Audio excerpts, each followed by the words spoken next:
Advanced College of Engineering and Management ले गरिराखेको post COVID-19 prospects in engineering भन्ने वेबिनारमा यहाँलाई स्वागत गर्न चाहन्छु। म हुँ आजको कार्यक्रम सञ्चालिका सुदीक्षा श्रेष्ठ र हामीलाई थाहा नै छ विश्वभरि नै यो COVID-19 को महामारीले निकै नै सताएको छ, तर बिस्तारै नेपाल लगायत अरु राष्ट्रहरूले पनि इज्ड लकडाउन सुरु गरिरहेको छ। यो न्यू नर्मल के हुन सक्छ त भनेर डिफरेन्ट अल्टरनेटिभ्सहरु ट्राई गरिरहेको छ। हामीलाई थाहा छ विद्यार्थीहरु एकदमै मर्कामा पनि परेका छन्, but we can always choose to look at the glass half full। त्यसै कारणले चाहिँ आज हामीले यो वेबिनार पनि होस्ट गरेका छौं, so that तपाईहरु स्टुडेन्ट्सहरुले चाहिँ के प्रोस्पेक्ट देख्न सक्नुहुन्छ त पोस्ट कोभिड यो फ्युचर कस्तो हुन सक्छ भनेर हामीले विभिन्न इन्डस्ट्रीका एक्सपर्ट्सहरुलाई पनि आज लिएर आएका छौं। And the main objective of today's webinar is to envision the future post-COVID-19 scenario, especially for engineering students. र भविष्य के हुन सक्छ त यो इन्जिनियरिङ क्षेत्रको भनेर आज हामी यसो डिस्कसन गर्ने छौं। सबैभन्दा पहिला त म आज तपाईहरुले पनि देख्न सक्नुहुन्छ होला स्क्रिनमा we have a lot of distinguished people. I would like to go ahead and introduce them first. र आज हाम्रो स्पिकर्सहरु जो बोलिराख्नु भएको छ उहाँहरु को त्यही संख्याक्रममा म उहाँहरुको इन्ट्रोडक्सन दिन गइरहेको छु। We have Professor Dr. Sushil Bajracharya, who's the Dean of IUE Pulchok. We also have Mr. Ashish Garg, Head of Infrastructure Committee CNI, Mr. Himal Karmacharya, President Leapfrog, Ms. Abhigya Pokhrel, Senior Project Manager NREN। र हामीसँग ACEM Advanced College of Engineering and Management का chairman sir पनि हुनुहुन्छ, रमेश कुमार सिल्वा sir. Ramesh सरलाई यहाँहरुले सबैजनाले चिन्नु नै हुन्छ होला, उहाँलाई त्यस्तो धेरै इन्ट्रोडक्सन चाहिँदैन। उहाँले आफ्नो डेकेड्स को एफर्ट लगाइराख्नु भएको छ नेपालको एजुकेसन सेक्टरलाई कसरी राम्रो बनाउने भनेर। he is currently the chairman of ACEM। उहाँ हिसान प्रेसिडेन्ट पनि हुनुहुन्छ र गोल्डन गेट कलेजका CEO पनि हुनुहुन्छ। So without any further delay, म आजको वेबिनारमा ओपनिङ रिमार्क्स राखिदिनु हुनका लागि रमेश सरलाई आग्रह गर्न चाहन्छु। Ramesh sir, the floor is yours। धन्यवाद सदिक्षा जी। उपस्थित हुनुभएका सम्पूर्ण विद्वान महानुभावहरु र सहभागी मित्रहरु, सर्वप्रथम त म एसीएम को तर्फबाट यहाँहरु सबैलाई यो वेबिनारमा स्वागत अभिवादन टक्राउन चाहन्छु र समयको अभावले गर्दा सिधै विषयवस्तु भित्र पर्न चाहन्छु। मैले यसमा 3 पार्टमा आफ्नो प्रेजेन्टेसनलाई राख्न खोजेको छु। पहिलो कुरो अहिलेको विश्वमा चाहिँ के छ त यो कोरोनाको स्थिति र यसले नेपाल र ग्लोबल सिनेरियोमा के इम्प्याक्ट पार्छ भन्ने कुरो पहिलो फेजमा राख्ने छु। दोस्रो फेजमा यसले चाहिँ एजुकेसन र स्टुडेन्टलाई के पार्छ भन्ने दोस्रोमा राख्न चाहन्छु। तेस्रोमा इन्जिनियरिङ एजुकेसनलाई के इम्प्याक्ट पर्छ भन्ने चाहन्छु र यसको निम्ति हाम्रो युनिभर्सिटी, हाम्रो डिन अफिस अथवा हामी कलेज सञ्चालकहरू यसको निम्ति तयारी छ कि छैन, हामीले के गर्नुपर्छ भन्ने यो 4 वटा विषयवस्तुहरूलाई मैले आफ्नो प्रेजेन्टेसनमा राखेको छु। तपाई हामी सबैलाई थाहा छ अहिले विश्वमा कोरोनाबाट संक्रमित 80 लाख व्यक्तित्वहरू हुनुहुन्छ, जसमध्ये 41,29,29,000 निको भइसक्नु भएको छ भने 38,71,000 अहिले उपचाररत हुनुहुन्छ र 4,35,000ले मृत्युवरण गरिसक्नु भएको। नेपालको सन्दर्भमा हेर्ने हो भने 5782 जना कोरोना संक्रमित हुनुहुन्छ, 974 जना निको हुनुभएको छ र 4789 अहिले पनि उपचाररत हुनुहुन्छ र 19 जनाले मृत्युवरण गर्न पुग्नु भएको छ। अहिले लकडाउन विश्वमा 153 देशमा छ।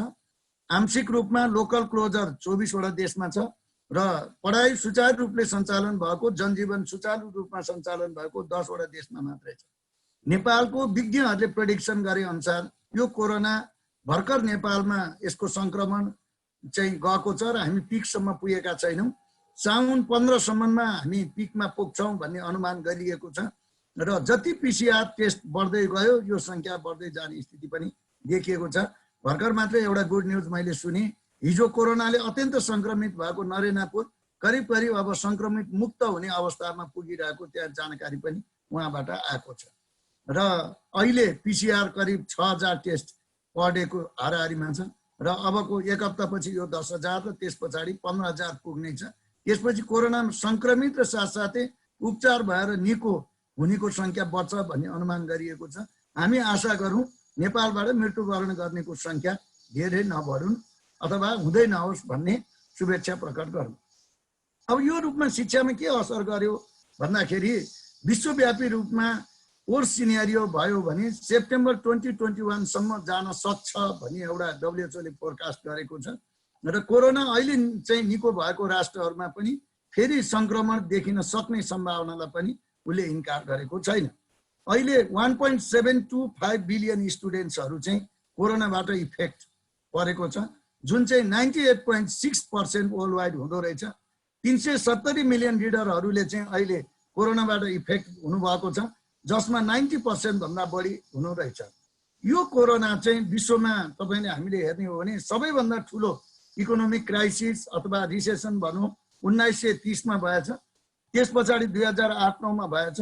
त्यो पछाडिको ठुलो क्राइसिस चाहिँ अहिलेको क्राइसिस भनेर चाहिँ यो फोरकास्ट गरिएको छ र 2008-9 को फाइनान्शियल क्राइसिसले विश्वमा 22 मिलियन पिपलहरू चाहिँ बेरोजगार भएको डाटा हामीसँग छ। ILO को अनुसार यसको इम्प्याक्ट के हुन्छ भन्दाखेरि 20 करोड भन्दा बढीले जब गुमाउने ILO ले अनुमान गरेको छ। 25 million jobs could be lost worldwide as a result of COVID-19 भनेको छ। सुरुमा उले 5.3 मिलियन भनेको थियो, तर हाई सिनेरियो देखिएको हुनाले यो 25 मिलियन सम्म पुग्ने भनेर फोरकास्ट गरेको छ। र जबको प्लेसमेन्टमा हेर्दाखेरि 2019 को बेस लेभल जब 188 मिलियन रहेछ र इन्कम लसेसको हेर्दाखेरि $860 बिलियन टु $3.4 ट्रिलियन पुग्ने खालको पनि देखिएको छ। तपाई हामी सबैलाई थाहा छ 1933 को इकोनोमिक रिसेप्सनबाट 24.9% चाहिँ इन्कम घटेको थियो। अहिलेको फोरकास्ट अनुसार वर्ल्ड इकोनोमी नेगेटिभ ग्रोथमा जान सक्ने र यो 3% सम्म पुग्न सक्ने अनुमान गरिएको छ। अब हामीलाई फेरि आशा पनि छ। यो रिकभरीको 3टा मोडेल उले प्रस्तुत गरेको छ, एउटा एल शेप मोडेल, एउटा यू शेप मोडेल र एउटा भी शेप मोडेल। देश देश अनुसारको फरक हुन सक्छ। जसरी हामीले कोरोना संक्रमणबाट हाम्रो नागरिकलाई बचाउन सक्यौं, इकोनोमीलाई जतिभन्दा छिटो तगडा बनाउन सक्यौं भने हामी भी शेपमा पुग्छौं, नत्र यू शेपमा हुन्छ र वर्स सिनेरियोमा एल शेप रहने र यो इकोनोमिक इम्प्याक्ट चाहिँ 5 to 10 इयर्ससम्म पनि पर्न सक्ने फोरकास्ट गरेको छ र 8.8 to 35 मिलियन पोभर्टी लाइनमा जान सक्ने। सुरुमा 8.8 मिलियन भनेको थियो, पछि इस्टिमेट गरेर 14 मिलियन भन्यो, अहिले 35 मिलियन सम्ममा चाहिँ यो पोभर्टी लाइन भन्दा मुनि पुग्न सक्ने भनेर उले फोरकास्ट गरेको छ। हामीले वर्ल्ड सिनेरियो हेर्ने हो भने अमेरिका मात्र हालसम्म चाहिँ 4 करोडले जब गुमाइसक्नु भएको छ। युएस मा 15% भन्दा बढी गरिबीको रेखा मुनि जाने फोरकास्ट युएस गभर्नमेन्टले गरेको छ र विश्वमा 1/3 जब गुमाउने फोरकास्ट गरिएको। चाइनामा हाल 50 लाख इन्डस्ट्री रहेछ, त्यसमध्ये 60% सम्म आम्दानी घट्न सक्ने फोरकास्ट गरिएको छ। त्यस्तै हाम्रो छिमेकी मुलुक भारतमा पनि 10 करोडदेखि 20 करोडले जब चाहिँ उहाँहरूको खतरामा पर्ने, 1/3 जब गुमाउने र 47%ले 15% भन्दा कम एमाउन्टमा काम गर्नुपर्ने भन्ने देखिएको छ र समाजमा ह्याभ र ह्याभ नट बीचको दूरी बढ्ने, इनइक्वालिटी बढ्ने भन्ने खालको स्थिति देखिएको छ। म जबको बारेमा अलिकति हेरौँ, अहिले वर्ल्डमा के यसले इम्प्याक्ट पर्छ भन्दाखेरि 38 मिलियन टुरिज्म इन्डस्ट्रीमा रहेछ, जसमा 70% जब चाहिँ रिस्कमा छ भनेर भनिएको छ। 10 मिलियन टेक्सटाइल चेनमा रहेछ, 136 मिलियन क्याजुअल वर्कर्समा रहेछ। त्यस्तै इन्फर्मल इम्प्लोइजहरू 76% हुनुहुँदो रहेछ। फाइनेन्शियल सर्भिसमा 50% र पब्लिक सेक्टरमा 55% मा यसले इम्प्याक्ट पर्छ भन्ने खालको जब मार्केटमा यसरी फोरकास्ट गरिएको छ। अब एजुकेसनमा के पर्छ भन्ने कुरोमा सबभन्दा ठुलो एजुकेसनमा धक्का स्टुडेन्ट इनरोलमेन्टमा गर्छ भन्ने छ। विकसित राष्ट्रहरूमा विदेशी विद्यार्थी संख्या घट्ने भन्ने गरिएको छ। अमेरिकामा 20% विद्यार्थीले ड्रप आउट गरिसकेको, विश्वमा 25 देखि 33% विद्यार्थी घट्ने अनुमान गरिएको छ। विश्व बजारमा सबैभन्दा बढी विद्यार्थी सप्लाई गर्ने चाहिँ चाइना 1 नम्बरमा र 2 नम्बरमा इन्डिया रहेछ र अमेरिकाले एउटा सर्वे गर्यो टप युनिभर्सिटीमा, जसमध्ये टप 10 कन्ट्रिजहरूबाट गरेको थियो। 2000 को सर्वे, नेपालबाट 74 जना सहभागी हुनुहुन्थ्यो। त्यो सर्वेको रिपोर्ट अनुसार चाहिँ 40% इनरोल गर्नेले नै हामी पढ्न आउँदैनौँ भन्यो, 60%ले लेट सी भनेको स्थिति रहेछ। चाइना एउटा विश्व बजारमा विद्यार्थी सप्लाई गर्ने सबभन्दा ठुलो राष्ट्र रहेछ। युएसमा मात्रै इनरोलमेन्ट 3,90,000 प्रति वर्ष हुँदो रहेछ। जसले गर्दाखेरि $45 बिलियनको आम्दानी यो इनरोलमेन्टबाट मात्रै र ट्युसन फीबाट मात्रै अमेरिकाले गर्दो रहेछ। टोटल फरेन स्टुडेन्टको 33.7% विद्यार्थी चाहिँ चाइनाबाट मात्रै जाँदो रहेछ। अस्ट्रेलियाको हेर्दाखेरि 1,53,000 प्रति वर्ष चीनबाट जाँदो रहेछ, जुन चाहिँ टोटल फरेन स्टुडेन्टको 40% रहेछ। र यसको इकोनोमिक हेर्ने हो भने 25.11 बिलियन चाहिँ अस्ट्रेलियाले आम्दानी गर्दो रहेछ। अस्ट्रेलियन युनिभर्सिटीको न्यूनतम 13% र अधिकतम 23% आम्दानी चाइनिज स्टुडेन्टबाट मात्रै हुँदो रहेछ। युकेमा टोटल 9,30,000 विदेशी विद्यार्थी मध्ये 1,07,000 विद्यार्थी चाइनाबाट जाँदो रहेछ, जसले $25.85 बिलियन आम्दानी हुँदो रहेछ। न्युजिल्यान्डमा हेर्ने हो भने 47% आम्दानी चाइनिज विद्यार्थीहरूबाट मात्रै गरेको रहेछ। र चाइनामा पनि करिब 5 लाख विदेशी विद्यार्थी, जसमध्ये 81,562 16.57% चाहिँ अफ्रिकी मुलुकबाट आउँदो रहेछ। यी विकसित राष्ट्रमा पढ्ने विद्यार्थीहरूको जुन मैले र उनीहरूले गर्ने खर्च छ, त्यसमा लजिङ फुडिङ लगायत अन्य खर्च जोडिएको छैन। यो जोडियो भने यो शिक्षामा चाहिँ ठुलो रकम चाहिँ त्यसमा थपिने जाने हुँदो रहेछ। र तपाईहरुलाई इन्फर्मेसन दिउँ, नेपाल यी तीनैवटा देशमा टप 10 राष्ट्रभित्र विदेशमा विद्यार्थी पठाउनेमा टप 10 राष्ट्रभित्र नेपाल पर्दो रहेछ। अब यसबाट हेर्दाखेरि यसको कारण किन भयो भन्ने क्वेशन आयो। विदेशी विद्यार्थी नेपालीको सन्दर्भमा किन घट्न जान्छ त भन्दा कक्षा 12 को परीक्षा नहुनु र रिजल्ट नहुनु, टोफेल आइएल्स स्याट जीआरई जस्ताको परीक्षा नहुनु, त्यसपछि कोरोनाको त्रास विद्यार्थी र अभिभावक दुवैमा हुनु, लकडाउनले गर्दाखेरि हवाई सेवा अवरुद्ध हुनु, प्यारेन्ट्सको पेइङ क्यापेसिटी घट्नु, विश्व बजारमा xenophobia specially sinophobia, anti China sentiment, anti Asian sentiment बढ्नु, जबको चाहिँ घट्नु र क्यास्काउ इफेक्ट विश्व बजारमा देखिनु मूल कुरो रहेछ। तर नेगेटिभका बावजुद यसमा पोजिटिभ कुराहरू पनि छन्। यसले के छ भने अल्प विकसित र अविकसित राष्ट्रहरूमा चाहिँ विद्यार्थी संख्या बढ्ने फोरकास्ट गरिएको छ। सरकारी वा सार्वजनिक विद्यालय वा विश्वविद्यालयमा विद्यार्थी संख्या बढ्ने एउटा फोरकास्ट गरेको छ। यद्यपि निजीमा घट्न सक्छ, किनकि प्यारेन्ट्सहरुमा पेइङ क्यापेसिटी घट्छ भनेर भनिएको छ। शैक्षिक संस्थामा एउटा समस्या आउने देखिएको छ, सर्भाइभलको समस्या, रिटेन्सनको समस्या र सस्टेनेबिलिटी चाहिँ चुनौतीपूर्ण हुन समस्या देखिएको छ। प्राध्यापक कर्मचारी विद्यार्थीको व्यवस्थापन र निजी वा सामुदायिक कलेजको सञ्चालनमा चुनौती आउने देखिएको छ। विश्वव्यापी रूपमा 30% विश्वविद्यालय वा कलेजहरू कि बन्द हुने कि मर्जमा जान सक्ने स्थिति यसले पैदा गरेको छ। विशेष गरी लोटेक युनिभर्सिटी कलेज बढी सफर हुने फोरकास्ट गरिएको छ। तपाई हामी सबैलाई जानकारी भएको हो, यस्तो घटना सन् 1340 को युरोपमा भएको प्लेगको पेन्डेमिक इफेक्टले पनि सिर्जना गरेको थियो र सन् 1665 मा क्याम्ब्रिज युनिभर्सिटी बन्द भएको थियो। कहिलेकाहीँ युनिभर्सिटी बन्द हुनु राम्रो पनि हुँदो रहेछ। सर आइज्याक न्युटनले घरमै बसेर त्यतिखेर यो क्याल्कुलस र लज अफ मोसन पत्ता लगाउनु पनि भएको थियो। त्यो हाम्रो इतिहासले भन्छ। अब यसलाई हेर्दाखेरि हामीले अर्को पार्टमा के देख्यौं भने यो स्टेटले फेडरल र लोकल गभर्नमेन्ट र डोनरको चाहिँ सपोर्ट घट्न सक्ने स्पोर्ट्समा देखिएको छ भने पोजिटिभ साइडमा के देखेको छ भने यसले डिजिटलाइजेसन बढ्ने, अनलाइन कोर्सहरू बढ्ने, इलेक्ट्रोनिक मिडिया बढ्ने, टेक्नोलोजीमा फड्को मार्ने स्थिति देखिएको छ। अब स्टुडेन्टलाई चाहिँ के इम्प्याक्ट पर्छ त कोरोनाबाट भन्ने हेर्दाखेरि स्टुडेन्टको ओभरअल ग्रोथ र डेभलपमेन्ट घट्न जान्छ। स्टुडेन्ट करियर प्रति र उसको फ्युचर प्रति चिन्तित हुन्छ, उसमा साइकोलोजिकल इम्प्याक्ट पर्छ। स्टुडेन्ट डिपली अपसेट हुने, एन्जाइटी बढ्ने र सुइसाइड रेट बढ्ने देखिएको छ। लाइफ स्ट्रेसफुल हुने देखिएको छ। जब प्लेसमेन्टको इम्प्याक्ट स्टुडेन्टमा पर्ने देखिएको छ।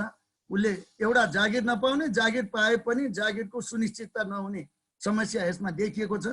क्वालिटी एजुकेसन लिने राइट र नपाउन सक्ने अवस्थाले उसमा आउने इम्प्याक्ट देखिएको छ। सोसियल एक्टिभिटी र ह्युमन इन्टरेक्सन घट्ने स्थिति यसबाट देखिएको छ। टेक्नोलोजिकल इम्प्याक्ट पर्ने देखिएको छ। इनरोलमेन्ट र ड्रप आउटमा इफेक्ट पर्ने छ भने इनइक्वालिटी रेट चाहिँ बढ्ने खालको यसबाट इम्प्याक्ट देखिएको छ।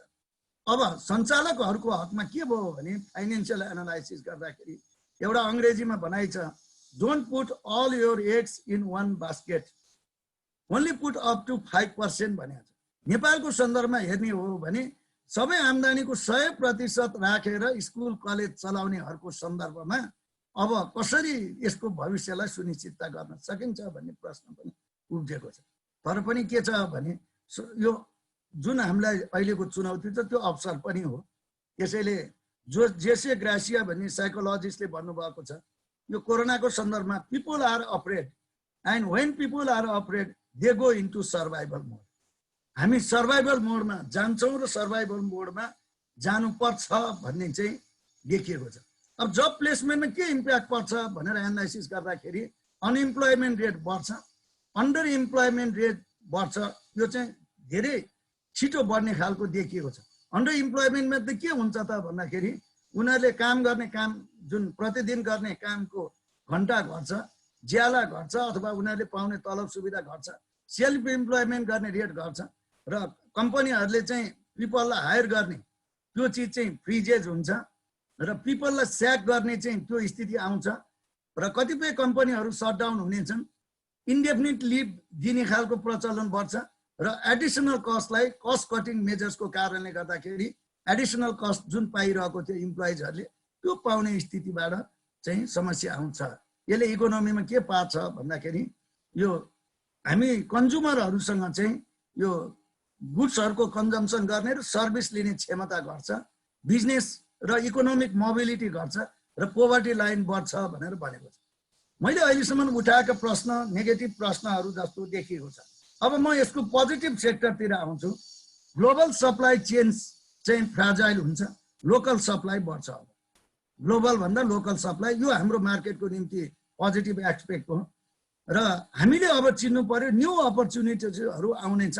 त्यो न्यू अपर्च्युनिटी के हो भन्ने कुरा हामी सबैले विशेष गरी यङ जेनेरेसनले सोच्नुपर्छ र त्यसको निम्ति चाहिँ कुन चाहिँ सेक्टरको डिमान्ड छ, कुनमा सप्लाई कम छ र कुन प्रोडक्ट्सहरू अब बढी बिक्री बजारमा हुन्छ भन्ने कुरो यो न्यू जेनेरेसनले सोच्नुपर्छ भनेर भन्छु। इन्डस्ट्रीले र सर्भिस सेक्टरले पिपललाई फायर गर्छन् तर बिस्तारै बिस्तारै उनीहरूले हायर पनि गर्छन्, हायर र त्यसमा चाहिँ यो चाहिँ गेट ब्याक पोलिसी पनि ल्याउँछन्। त्यो पोलिसीमा पनि आफूलाई कहाँ एडजस्ट गर्न सकिन्छ त्यो हेर्नुपर्ने स्थिति छ। त्योभन्दा बाहेक चाहिँ आफ्नो नेटवर्कलाई ब्रोडर बनाउनु पर्ने एउटा स्थिति आएको छ। जब संख्यात्मक रूपमा घट्छ भने गुणात्मक रूपमा बढ्छ र एउटा प्रिन्सिपल आउँछ, त्यसको बारेमा अलि पछाडि म व्याख्या गर्छु। मैले अलिकति काटे सर, हाम्रो टाइम सकिँदै गरेको कारणले चाहिँ मैले हजुरलाई अलिकति यसलाई हजुरको वेलकम रिमार्क्सलाई अलिकति समराइज गरिदिनु भनेर रिक्वेस्ट गर्न चाहन्छु। म अब त्यसमा चाहिँ do more with less people and get more भन्ने कुरो कन्सेप्ट चाहिँ आउँछ। त्यसैले म यङ जेनेरेसनका साथीहरूलाई के भन्छु भने जब पाउँछ कि पाउँदैन भनेर चिन्तामा नबस्नु। तपाईँहरू अब 4 वर्षपछि भयो, बी प्रोएक्टिभ इन जब र जहिले पनि के हुन्छ भने सफल त्यो हुन्छ जसले चाहिँ जब चाहिँ पाउँछ कि पाउँदैन भनेर हेर्दैन, जब सिर्जना गर्छ। जब सिर्जना गर्नेपट्टि लाग्नुहोस्। प्लिज डोन्ट गिभ अप भन्ने चाहन्छु, किनकि life is more important than livelihood. So don't give up भन्न म चाहन्छु। अब मैले चाहिँ केही सेक्टर्सहरूको बुम हुने सेक्टर्सहरू देखेको छु। म तपाईँलाई कन्क्लुजनतिरै जान्छु, व्याख्या गर्दिनँ। हेल्थ सेक्टर र बायो साइन्सेसहरू बुम हुने देखेको छु। बायोमेडिकल इन्जिनियरिङहरू, डायग्नोस्टिक टेस्टिङ सर्भिसेसहरू, भाइरोलोजी, माइक्रोबायोलोजी, प्याथोलोजीहरू, stem cells therapy and regenerative medicine, epidemiology and public health, bio informatics, hospital administration, nursing, immunology, industrial biotechnology, health informatics, pharmacology, nano medicine, translational medicine, top managerial courses, development related courses, professional and vocational courses, agriculture and animal husbandry and horticulture, engineering and infrastructure development, energy sector, IT and communication र innovative sector र विशेष गरी R&Dमा बढ्ने मैले देखेको छु। मैले अब तपाईँहरूलाई भनौँ सिभिलमा पनि अब पुरानो हाम्रो जुन थियो त्यो पुरानो भनेको सडक बनाउने, बिल्डिङ बनाउने र इरिगेसन सेक्टर चाहिँ हामी बेसी फोकस हुन्थ्यो भने अब नयाँमा हामी जानुपर्ने छ। जस्तो कि टनल इन्जिनियरिङमा जानुपर्ने छ, मेकानिकल इन्जिनियरिङमा दिएको छ, माइनिङ बुम हुन्छ, इन्डस्ट्रियल बुम हुन्छ, केमिकल इन्जिनियरिङ बुम हुन्छ, रोबोटिक्स बुम हुन्छ, अटोमेसन बुम हुन्छ। योतिर विद्यार्थीले आफूलाई डाइभर्ट गर्नुपर्ने स्थिति आएको छ। अहिलेको सिनेरियो के रहेछ भने दक्षिण कोरियामा 100 मध्ये 7 वटा रोबोटले काम गर्दो रहेछ भने चीनमा 3टा रोबोटले काम गरेको छ। 2030 मा चीनले 12.5 मिलियन म्यानुफ्याक्चरिङ जब चाहिँ रोबोटबाट जाने र त्यस्तै गरी युएसले 30% चाहिँ टोटल जबमा चाहिँ यो रोबोटिक्स र अटोमेसन गर्नेछ। अब अटोमेसन एउटा बुम हुने क्षेत्र हो। अटोमेसनले प्रोडक्टिभिटी बढाउँछ र इकोनोमिक ग्रोथ बढाउँछ। अटोमेसनले चाहिँ 6.1 मिलियन जब विश्व बजारमा क्रिएट गर्छ भन्ने चाहिँ विश्व अर्थशास्त्रीहरूको भनाइ छ। त्यसैले right technology, right subject, right time, quality बेसी भएको चिपर प्राइसमा हुने जानुपर्छ। ड्रोन प्रविधि पनि यसमा बढ्ने देखेको छ। डिजिटल पेइङ सिस्टम पनि बढ्ने देखेको छ। त्यसैले स्टुडेन्ट्सहरू तपाईँ हामीले पनि रिस्किलिङ गर्नु परेको छ र हामीले पब्लिक र प्राइभेट सेक्टरको पार्टनरसिपलाई अगाडि बढाउनु पर्छ। अब म मेन विषयतिर चाहिँ म कन्क्लुजनतिर जान्छु। अब यस्तो बेलामा हाम्रो युनिभर्सिटीले के गर्ने? हाम्रो युनिभर्सिटीको, हाम्रो कलेजहरूको भिजन स्टेटमेन्ट चाहिँ क्लियर हुनु आवश्यक छ। त्यसलाई एड्रेस गर्नको निम्ति मिसन कस्तो हुने त्यसको बारेमा एनालाइसिस गर्नु पर्नेछ। स्ट्र्याटेजिक प्लान, पोलिसी कस्तो हुने त्यसको बारेमा पनि हामीले गर्नुपर्छ। र यो कोरोनाको लागि मैले अघि नै भने यो चुनौती मात्र होइन, अवसर हो। यो अवसरलाई, यो बिगेस्ट च्यालेन्जलाई एड्रेस कसरी गर्ने भन्ने छ। हामी कहाँ एउटा क्वेसन आउँछ, भिजन क्वेसन छ मेरो। अब व्हाट डु यु डु? युनिभर्सिटीले अहिले के गरिरहेको छ अथवा डिन अफिसले के गरिरहेको छ, कलेजहरूले के गरेको छ, त्यो के गर्ने भन्ने कुरोमा उहाँहरू क्लियर हुनुपर्छ। किन त्यो काम गर्ने भन्ने कुरोमा क्लियर हुन्छ, कसरी त्यो काम गर्ने भन्नेमा हामीले क्लियर भिजन चाहिँ ल्याउनु जरुरी छ। कहिलेकाहीँ के लाग्छ भने अरू कसैले गरेको छैन भने मैले किन गर्ने नेपालमा भन्ने होइन। जसले अगाडि राम्रो प्लान प्रोग्राम ल्याउँछ र त्यसलाई इम्प्लिमेन्टेसन गर्छ भने त्यसले मात्रै जित्छ। त्यसैले हामीले चाहिँ के हो भने after COVID-19, in between COVID-19 crisis र आफ्टर कोभिड-19 के गर्ने भन्ने कुरोमा चाहिँ हाम्रो युनिभर्सिटी, डिन अफिस र सम्बन्धित कलेजहरूले यसमा भिजन ल्याउन आवश्यक छ। र भनिन्छ in a crisis good now is better than perfect latter. पछाडि राम्रो गर्ने भन्दा अहिले राम्रो गरौँ भन्ने छ। तपाईँको समयको कुराले गर्दा म एक दुईवटा चिजमा मात्रै आउँछु। यसको निम्ति अब युनिभर्सिटी एजुकेसनलाई दुईटा सेक्टरमा हामीले डिभाइड गर्नुपर्ने जरुरी छ। एउटा चाहिँ हामीले फेस टु फेस क्लास र त्यसलाई गर्नुपर्ने, अर्को डिजिटलाइजेसन गर्ने र यसलाई चाहिँ अनलाइन कोर्सेज र डिजिटल कोर्सेजहरूको अथवा भर्चुअल क्लासको माध्यमबाट स्टुडेन्टहरूसँग पुग्ने, स्टुडेन्टलाई चाहिँ टचमा राख्ने, स्टुडेन्टको क्रिएटिभिटीलाई बाहिर ल्याउने, त्यो क्रिएटिभिटीलाई चाहिँ बजारसम्म पुर्याउन एउटा जरुरी छ। र म यति भन्छु कि हामीले दुईटा एङ्गल मध्येबाट एउटा सोध्नुपर्छ। हामीले खोजेको के हो? The future of universities or college हो कि the college or university for the future हो? मेरो विचारमा अहिले हाम्रो सोच चाहिँ the future of universities and कलेजको रूपमा भएको छ। The future of universities and college होइन, the universities or college of the future चाहिँ बनाउनु पर्छ। त्यसको निम्ति डिन साहब लगायत सम्बन्धित विज्ञहरू पनि हुनुहुन्छ। उहाँहरूले भविष्यको युनिभर्सिटी यो बनाउने, भविष्यको राष्ट्र यो बनाउने भन्ने दिशामा उहाँहरूको डिरेक्सन केन्द्रित हुनुपर्छ भन्ने मलाई लाग्छ। र हामीले यो कोरोनासँग डराएर भागेर हामी अगाडि बढ्न सक्दैनौँ। यो कोरोनासँग सँगसँगै हिँड्ने हो, जुधेरै हिँड्ने हो, भिडेरै हिँड्ने हो। र एउटा चाहिँ कोरोनालाई जित्दै हामीले राष्ट्र निर्माणको निम्ति यो सुनौलो अवसर पनि हो। यो महामारीको सङ्कटबाट मुक्त भएर राष्ट्र निर्माणको अवसरमा तपाईँ हामी सबै जुट्नुपर्छ भन्ने म अपिल पनि गर्न चाहन्छु। र पुनः एकपटक सबैलाई समयको पाबन्दीले गर्दा धेरै मैले स्किप गरेँ। सबै यहाँ उपस्थित हुनुभएको महानुभावहरूलाई हार्दिक शुभकामना व्यक्त गर्दै, हार्दिक स्वागत गर्दै म मेरो भनाइ टुङ्ग्याउँछु र पछि क्वेसन एन्सर सेसनमा आयो भने त्यसमा चाहिँ जोइन गर्छु। धन्यवाद। Thank you so much Ramesh sir. उहाँले एकदमै डिटेल्ड रिमार्क्स पनि दिनुभयो, यसको लागि धेरै धेरै धन्यवाद रमेश सरलाई। धेरै पार्टिसिपेन्ट्सहरूले हामीलाई यहाँ च्याटको मार्फत रमेश सरले दिनुभएको स्ट्याटिस्टिक्स पनि सेयर गरिदिनुहोस् न भनेर भन्नुभएको छ। हामीले अवश्य पनि यो रेकर्डिङ हामीले यो जुन अहिले लाइभ सेसन गरिरहेछौँ यो वेबिनार, त्यो पछि हामीले रेकर्ड गरेर राख्ने नै छौँ। सो त्यहाँबाट पनि यहाँले यो सबै डिस्कसनलाई पुनः एकपटक हेर्न सकिहाल्नुहुन्छ। भर्खरै जोइन गर्नुभएको छ पनि यहाँलाई आजको यो वेबिनारमा धेरै धेरै स्वागत गर्न चाहन्छु। We have a little over 300 participants and I'd really like to request हाम्रो सबैजना पार्टिसिपेन्ट्स यदि विद्यार्थीहरू हुनुहुन्छ भने यहाँको अरू विद्यार्थी साथीहरूलाई पनि यो सेयर गर्नु होला र यो भइरहेको छ भनेर जानकारी दिनु होला। अब हामी हाम्रो प्यानलिस्ट एक्सपर्ट्सहरूलाई म यो फ्लोर दिन चाहन्छु। तर त्यो भन्दा अगाडि चाहिँ म मेरा सम्पूर्ण प्यानलिस्टहरू एक्सपर्ट्सहरूलाई पनि रिक्वेस्ट गर्न चाहन्छु। यहाँहरूलाई म प्राइभेट च्याटको मार्फत यहाँहरूलाई 4 मिनट्स बाँकी हुँदाखेरि एउटा रिमाइन्डर पठाउँछु। सो त्यो मेसेजलाई पनि एकचोटि ध्यान दिनु होला। र to all our participants also I know तपाईँले धेरै हाम्रो एक्सपर्ट्सहरूलाई क्वेसन्स पनि राख्न चाहनुहुन्छ होला। त्यो क्वेसन चाहिँ तपाईँले Q&A सेक्सन भन्ने एउटा छुट्टै देख्नुहुन्छ होला यदि तपाईँले हामीलाई ल्यापटप मार्फत हेरिराख्नु भएको छ भने। सो त्यहाँबाट चाहिँ तपाईँले आफ्नो क्वेसन्सहरू राख्न सक्नुहुन्छ। तर please specify who you want to ask that question to. So to and the name of the expert and your question त्यसरी राखिदिनु भयो भने हामीलाई अहिले question and answer round discussion round मा उहाँहरुसँग question सोध्नको लागि र यहाँहरुको question पनि म राख्ने छु. So without any further delay, I'd like to start with our first presenter र म अब प्रोफेसर डाक्टर सुशील बज्राचार्य ज्यूलाई फ्लोर दिन चाहन्छु. उहाँ भर्खरै IOE का डीन को रूपमा पनि नियुक्त हुनु भएको छ. उहाँलाई धेरै धेरै बधाई पनि दिन चाहन्छौं हामी. He is a celebrated professor of our country as well. उहाँले विभिन्न रिसर्च प्रोजेक्ट्सहरुमा एंगेज पनि हुनु भएको छ. And he also designed the राष्ट्रिय नाचघर. So एउटा फन फ्याक्ट को रूपमा लिन सक्नुहुन्छ. यहाँहरु कतिलाई थाहा थियो थाहा थिएन होला.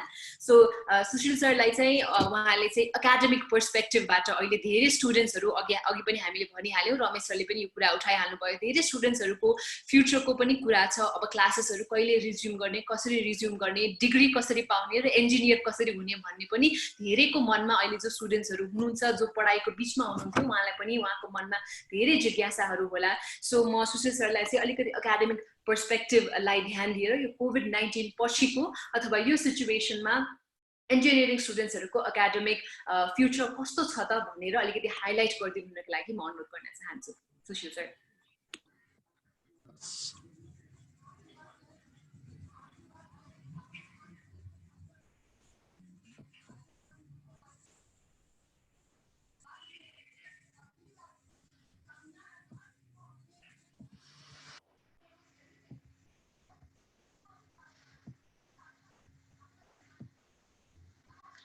नमस्कार. Thank you Sadiksha. सदिक्षा सुनिन्छ? Okay okay. Shri Ramesh Silwal sir, chairperson advance college of engineering and management, Kapil Regmi sir, director advance college of engineering and management, अनि यस कार्यक्रममा उपस्थित सम्पूर्ण अब प्यानेलिस्ट सर म्याडमहरू, यस कार्यक्रममा उपस्थित सम्पूर्ण इन्जिनियरिङ अध्ययन संस्थान, यससँग यसका स्टेक होल्डर सर म्याडमहरू, इन्जिनियर्सहरू, उपस्थित सम्पूर्ण विद्यार्थीहरू र यहाँ अहिले यो कार्यक्रममा प्रत्यक्ष अप्रत्यक्ष रूपमा हेरिराख्नुहुने सम्पूर्ण दर्शकहरूमा मेरो नमस्कार. म चाहिँ यहाँ सर्वप्रथम यो कार्यक्रममा मलाई एउटा आफ्नो भ्यू एकाडेमिक पर्सपेक्टिभबाट इन्स्टिट्युट अफ इन्जिनियरिङ एजुकेसनको बारेमा पोस्ट कोभिड पर्सपेक्टको बारेमा केही कुरा राख्नलाई जुन यो advance college of engineering and म्यानेजमेन्टले समय दिनुभयो त्यसको लागि धन्यवाद. अब यसको बारेमा सर्वप्रथम म आफ्नो यो 15 मिनटको म्यानेजमेन्ट यो टाइममा यो अहिलेको impact of COVID-19 in engineering education, especially Institute of Engineering र अन्य विश्वविद्यालयहरुमा भइरहेको के कस्तो छ त्यसको चर्चा गर्नेछु. त्यसपछि हाम्रो अहिलेको सिचुएसन के छ त, एकाडेमिक सिचुएसन, अहिलेको करेन्ट सिचुएसन. त्यसपछि अब यो करेन्ट सिचुएसनबाट कसरी हामी पार पाउन सकिन्छ भनेर हाम्रो स्ट्र्याटेजिक प्लान फर रिकभरी, त्यस्तै गरी हाम्रो चाहिँ अब एक्सन फर रिकभरी के हुन सक्छ र वे फरवर्ड के हो. अब सरहरूले धेरै कुरा उठाउनु भएको छ, यहाँ विद्यार्थीहरूले धेरै कुराहरू उठाइरहेछ. त्यसको लागि वे फरवर्ड हाम्रो के हुन सक्छ त्यस विषयमा म चाहिँ आफ्नो यो आजको प्रेजेन्टेसनलाई फोकस गर्नेछु.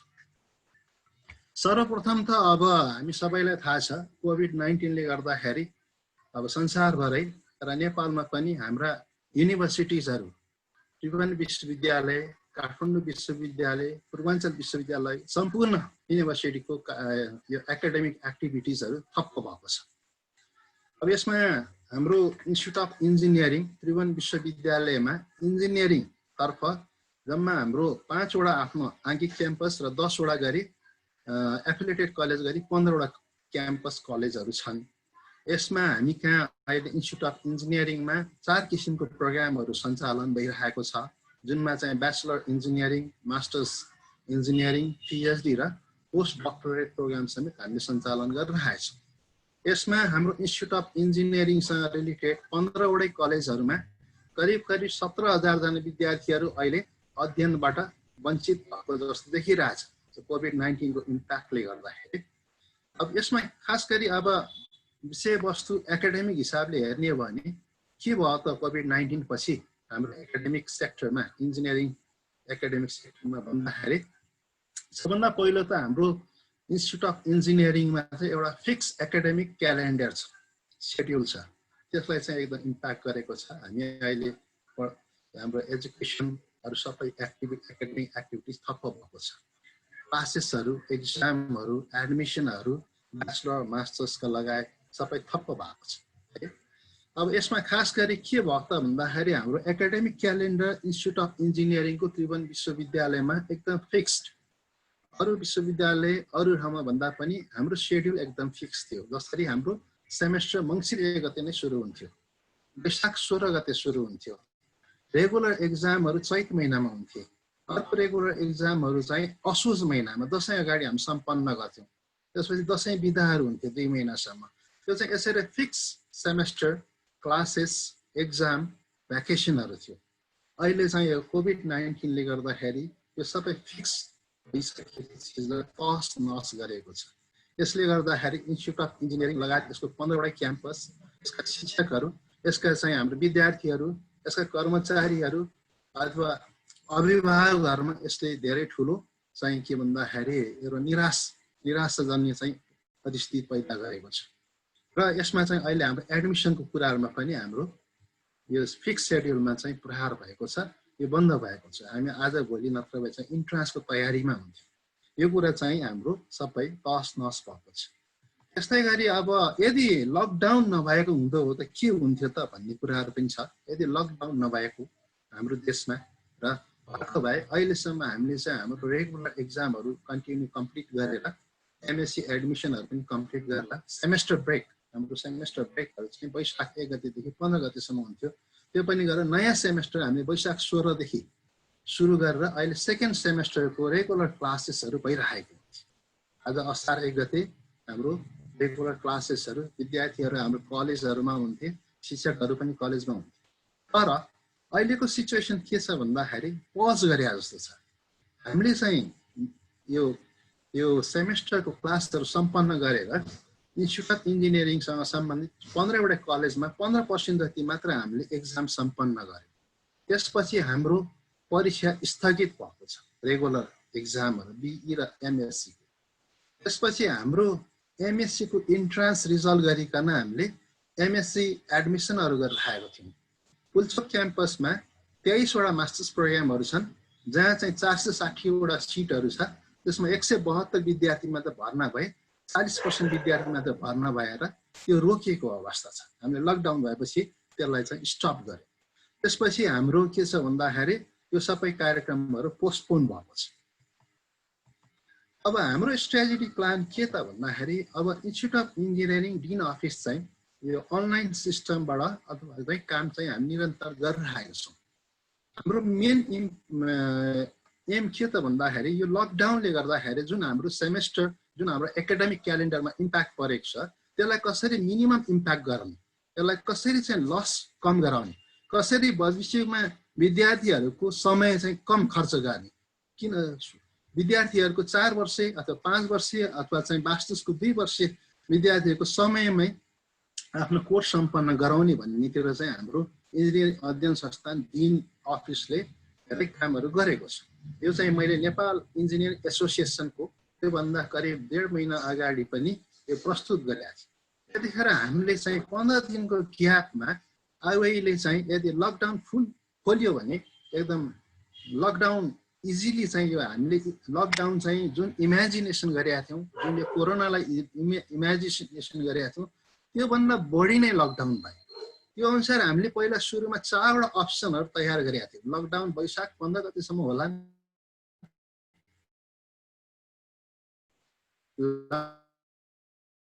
लकडाउन वैशाख 30 गतेसम्म होला। अब त्यो एउटा चाहिँ यो एक्सपायर भइसकेकोले अहिले हामीले चाहिँ अप्सन ई र अप्सन एफहरू चाहिँ नयाँ कार्यक्रमहरू चाहिँ प्रपोज गरेका छौँ। जुन चाहिँ यदि लकडाउन असार 15 सम्म भयो भने कसरी जाने, अथवा लकडाउन चाहिँ असार 30 सम्म भयो, खास गरी युनिभर्सिटीमा नेपाल सरकारले पनि हिजो आज अलिकति लकडाउन चाहिँ इजी, आजभोलि हामी देख्न सक्छौँ बजारमा पसलहरू खुल्या छन्। अब कोभिड-19 लाई टेक केयर गरेर सोसियल डिस्टेन्स राखेर चाहिँ अहिले चाहिँ केही मार्केटहरू खुलेका छन्, केही प्राइभेट भेहिकलहरू, मोटरसाइकलहरू हैन, अन्य कुराहरूलाई अलिकति सरकारले चाहिँ लकडाउनको चाहिँ के भन्ने यसलाई परिस्थितिलाई चाहिँ सहजीकरण गर्दै आएको छ। यदि चाहिँ अब नेपाल सरकारले पनि हाम्रो अनुमानमा सबभन्दा पछि स्कुल कलेजहरू मात्र खोल्छन्, त्यो भयो भने असार 30 गतेसम्म लकडाउन गर्छ होला युनिभर्सिटीहरूलाई। त्यसपछि हामी कसरी म्यानेज गर्छौँ त भनेर एउटा चाहिँ हाम्रो अब पहिला हामी जहिले पनि गर्ने अनुसार कसरी गर्छौँ त भन्दाखेरि अप्सन एफ अनुसार हामी चाहिँ म्यानेज गर्न सक्छौँ। डिन अफिस तयार छ, इन्जिनियरिङ अध्ययन संस्थानसँग सम्बन्ध 15 वटै कलेज पनि तयार छ। हामीले 15 वटै कलेजका क्याम्पस चिफ र यो एफिलिएटेड कलेजका प्रिन्सिपल सरहरूसँग बेला बेलामा अनलाइन मिटिङहरू गरिरहेका छौँ। त्यसले गर्दाखेरि हामी यो मान्यतामा छौँ कि आइओईले चाहिँ यो सेमेस्टर रिकभर गर्छ। यो तर कति भन्दाखेरि 2 महिना जति ढिलो हुन्छ। यदि असार 30 गतेसम्म यदि लकडाउन भयो, फुल लकडाउन भयो र श्रावण 1 गतेदेखि लकडाउन बिस्तारै न्यूनीकरण गर्दै गयो, नेपाल सरकारले युनिभर्सिटीहरू खोल्नलाई चाहिँ खुल्लापन ल्यायो भने हामी यसलाई चाहिँ के गर्छौँ भन्दा 2 महिना पछाडि हाम्रो शेड्युल पछाडि धकेलिन्छ। विद्यार्थीहरूलाई खासै चाहिँ यो अप्सन एफबाट चाहिँ हामीले काम गर्न पायो भने विद्यार्थीहरूलाई खासै चाहिँ असर पर्दैन जस्तो लाग्छ। कसरी पर्दैन भन्दाखेरि यो 2 महिना मात्र पछि पर्यो भने हाम्रो बिई अहिले बिआर्स अथवा मास्टर्सका विद्यार्थीहरू पहिलो वर्ष, दोस्रो वर्ष, तेस्रो वर्ष र आर्किटेक्चरका चौथो वर्षहरूको पढाइ 5 वर्ष, आर्किटेक्चरको 5 वर्षको पढाइ 5 वर्षमा सम्पन्न हुन्छ। सिभिल इन्जिनियर लगायत अरू इन्जिनियरको 4 वर्षको कोर्स पनि हामी 4 वर्षमा पुरा गर्छौँ। बाँकी रहे फाइनल इयरका विद्यार्थीहरूको चाहिँ 2 महिना मात्र हाम्रो टाइम लस हुन्छ, अरू चाहिँ लस हुन चाहिँ हामी दिने छैनौँ। कसरी भन्दाखेरि अब यदि नेपाल गभर्मेन्टले भने जस्तै असार 30 गतेसम्म युनिभर्सिटीहरू खुल्ला गर्ने हो भने हामी पहिलो सेमेस्टरमा स्टप भएको कुरालाई फेरि के गर्छौँ भन्दाखेरि श्रावण 1 गते नै पब्लिस गर्छौँ एकाडेमिक क्यालेन्डर। यो हाम्रो अहिलेको अप्सन एफ अनुसार। सो अनुसार हामी के गर्छौँ, नेपाल सरकारले भर्खरै प्रकाशित गरेको त्यो अनुसार बिस्तारै अब आज भोलि मार्केटहरू खोल्दैछन्, पछि निजी गाडीहरू खोल्छन्, त्यसपछि मास ट्रान्सपोर्टेसनहरू खोल्नेछ, त्यसपछि अन्तमा गएर चाहिँ हाम्रो कलेज स्कुलहरू खोल्ने भनिएको छ। श्रावण 26 गतेबाट चाहिँ स्कुल कलेजहरू पूर्णत रूपमा सञ्चालन गर्ने। अहिले डिन अफिसहरू सञ्चालन भइरहेको छ। म निमित्त दिन भएँ, त्योभन्दा अगाडि सहायक दिनको रूपमा कार्य गरेँ। म हरेक दिन अफिसको काममै लागिरहेको छु। अहिले 10-15 दिन त कन्स्ट्यान्टली हाम्रो डिन अफिस खुलिरहेको छ। त्योभन्दा अगाडि हामी अनलाइन अथवा डिन अफिसमा गएर काम गरिरहेका छौँ। यदि हाम्रो योजना अनुसार नेपाल सरकारले 30 असाढभित्र चाहिँ युनिभर्सिटीहरूलाई चाहिँ खोल्यो भने 30 श्रावण 1 गतेदेखि हामीले सम्पूर्ण विद्यार्थी, सम्पूर्ण क्याम्पस, सम्पूर्ण अब कलेज र शिक्षकहरूलाई हाम्रो एकाडेमिक क्यालेन्डर पब्लिस गर्छौँ। यो चाहिँ फिक्स भएको छैन, हामी अहिले छलफलकै क्रममा छौँ र तपाईँहरूको पनि अहिले जति पनि भ्युअर्सहरू छन्, विद्यार्थीहरू छन्, सरोकार निकायहरू छन्, क्याम्पस छ, कलेज छ, उहाँहरूको एडभाइस पनि चाहिन्छ। मैले आज बोल्दैमा यो फिक्स छैन। लास्ट टाइम मैले भने ल आइओले यसो गर्न लाग्यो, यो एउटा भ्यू मात्र हो, यो एउटा प्रपोजल मात्र हो। यसलाई चाहिँ यहाँहरूको सजेसनको आवश्यक छ। हामी के गर्छौँ भने श्रावण 26 गतेदेखि भाद्र 15 गतेसम्म चाहिँ एक्जाम कन्टिन्यू गर्छौँ। 15% एक्जाम चाहिँ सकिएको छ, बाँकी हामी कन्टिन्यू गर्छौँ। त्यसपछि भाद्र 16 देखि पौष 10 गतेसम्म दसैँ र तिहारको बिदा ओन्ली 12 दिन राखेर सेमेस्टर क्लास कन्टिन्यू गर्छौँ, कोभिड-19 लाई टेक केयर गरेर। त्यस्तै गरी हामी रेगुलर एक्जाम 11 पौषदेखि 4 मार्चसम्म गर्छौँ। त्यसपछि हाम्रो सेमेस्टर 2 सकिन्छ। त्यसपछि हामी फेरि सेमेस्टर 1 जुन चाहिँ हाम्रो मङ्सिर 1 गते हाम्रो शेड्युल फिक्स शेड्युल अनुसार मङ्सिर 1 गते हुनुपर्ने हो, त्यो हामी माघ 5 गते सुरु गर्छौँ र 15 वैशाखसम्म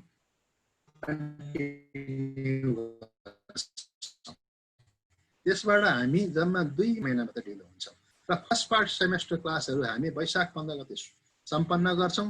16 वैशाखदेखि 10 जेठ 2078 सालमा चाहिँ हामी रेगुलर एक्जाम एमएससी इन्ट्रान्सहरू लिन्छौँ। त्यसपछि हामी 16 जेठबाट 5-6 दिन मात्र हामी बिदाहरू दिन्छौँ। अर्को सेमेस्टर 16 जेठमा सुरु गर्छौँ। यसले गर्दा नेक्स्ट सेमेस्टर नै हाम्रो ढिलाइ चाहिँ 1 महिना मात्र हुन्छ। यो हाम्रो अहिलेको प्रपोजल। त्यसपछि हामी कसरी गर्छौँ त यो रिकभरी भन्नु होला। सरले कसरी गर्नुहुन्छ, कसरी लस हुँदैन भन्ने विद्यार्थीहरूको मनमा सुशील सरलाई मैले टाइम रिमाइन्डर दिएँ हजुर। हामी कसरी गर्छौँ भने इन्स्टिट्युट अफ मलाई 15 मिनट्स टाइम दिएको जस्तो लाग्छ। हजुर 15 मिनट्समा अब 3 मिनट बाँकी सरको। ओहो ल, अब हाम्रो मेरो कन्सिडरेसन दशैं तिहारको लङ भ्याकेसन हुँदैन। हामी क्लास आवर थप्छौँ, टिचिङ मेटेरियलहरू अनलाइन अहिले दिन्छौँ, होलिडेजहरू कटौती गर्छौँ, स्टुडेन्ट टिचरहरूको चाहिँ कन्ट्याक्ट आवर चाहिँ बढाउँछौँ।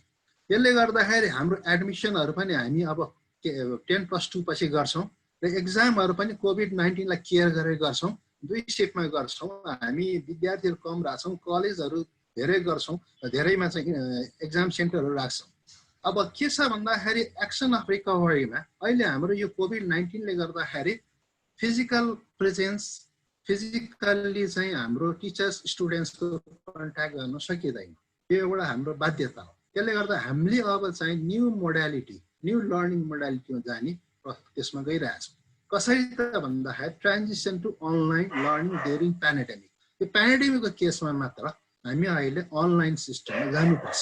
त्यो नगइकन न्यू लर्निङ भन्नाले हामीले अहिले चाहिँ धेरै जसो विद्यार्थीहरूलाई थाहा छैन, धेरै जसो ब्याचलर स्टुडेन्ट्सहरूलाई चाहिँ अलिकति कम जानकारी होला। तर इन्स्टिट्युट अफ इन्जिनियरिङ कतिपय मास्टर्स प्रोग्रामहरूमा पिएचडी प्रोग्राम र ब्याचलर आर्किटेक्चर प्रोग्राममा चाहिँ तपाईँको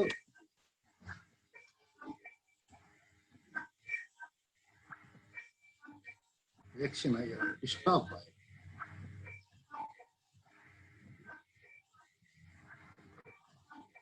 यो ब्याचलर प्रोग्रामहरू बाहेक एमएससी पिएचडी ब्याचलर आर्किटेक्चर प्रोग्रामहरूमा अनलाइन एजुकेसन सुरु गरिसकेको छ, थेसिस, रिसर्च, थ्योरी कोर्सहरूमा।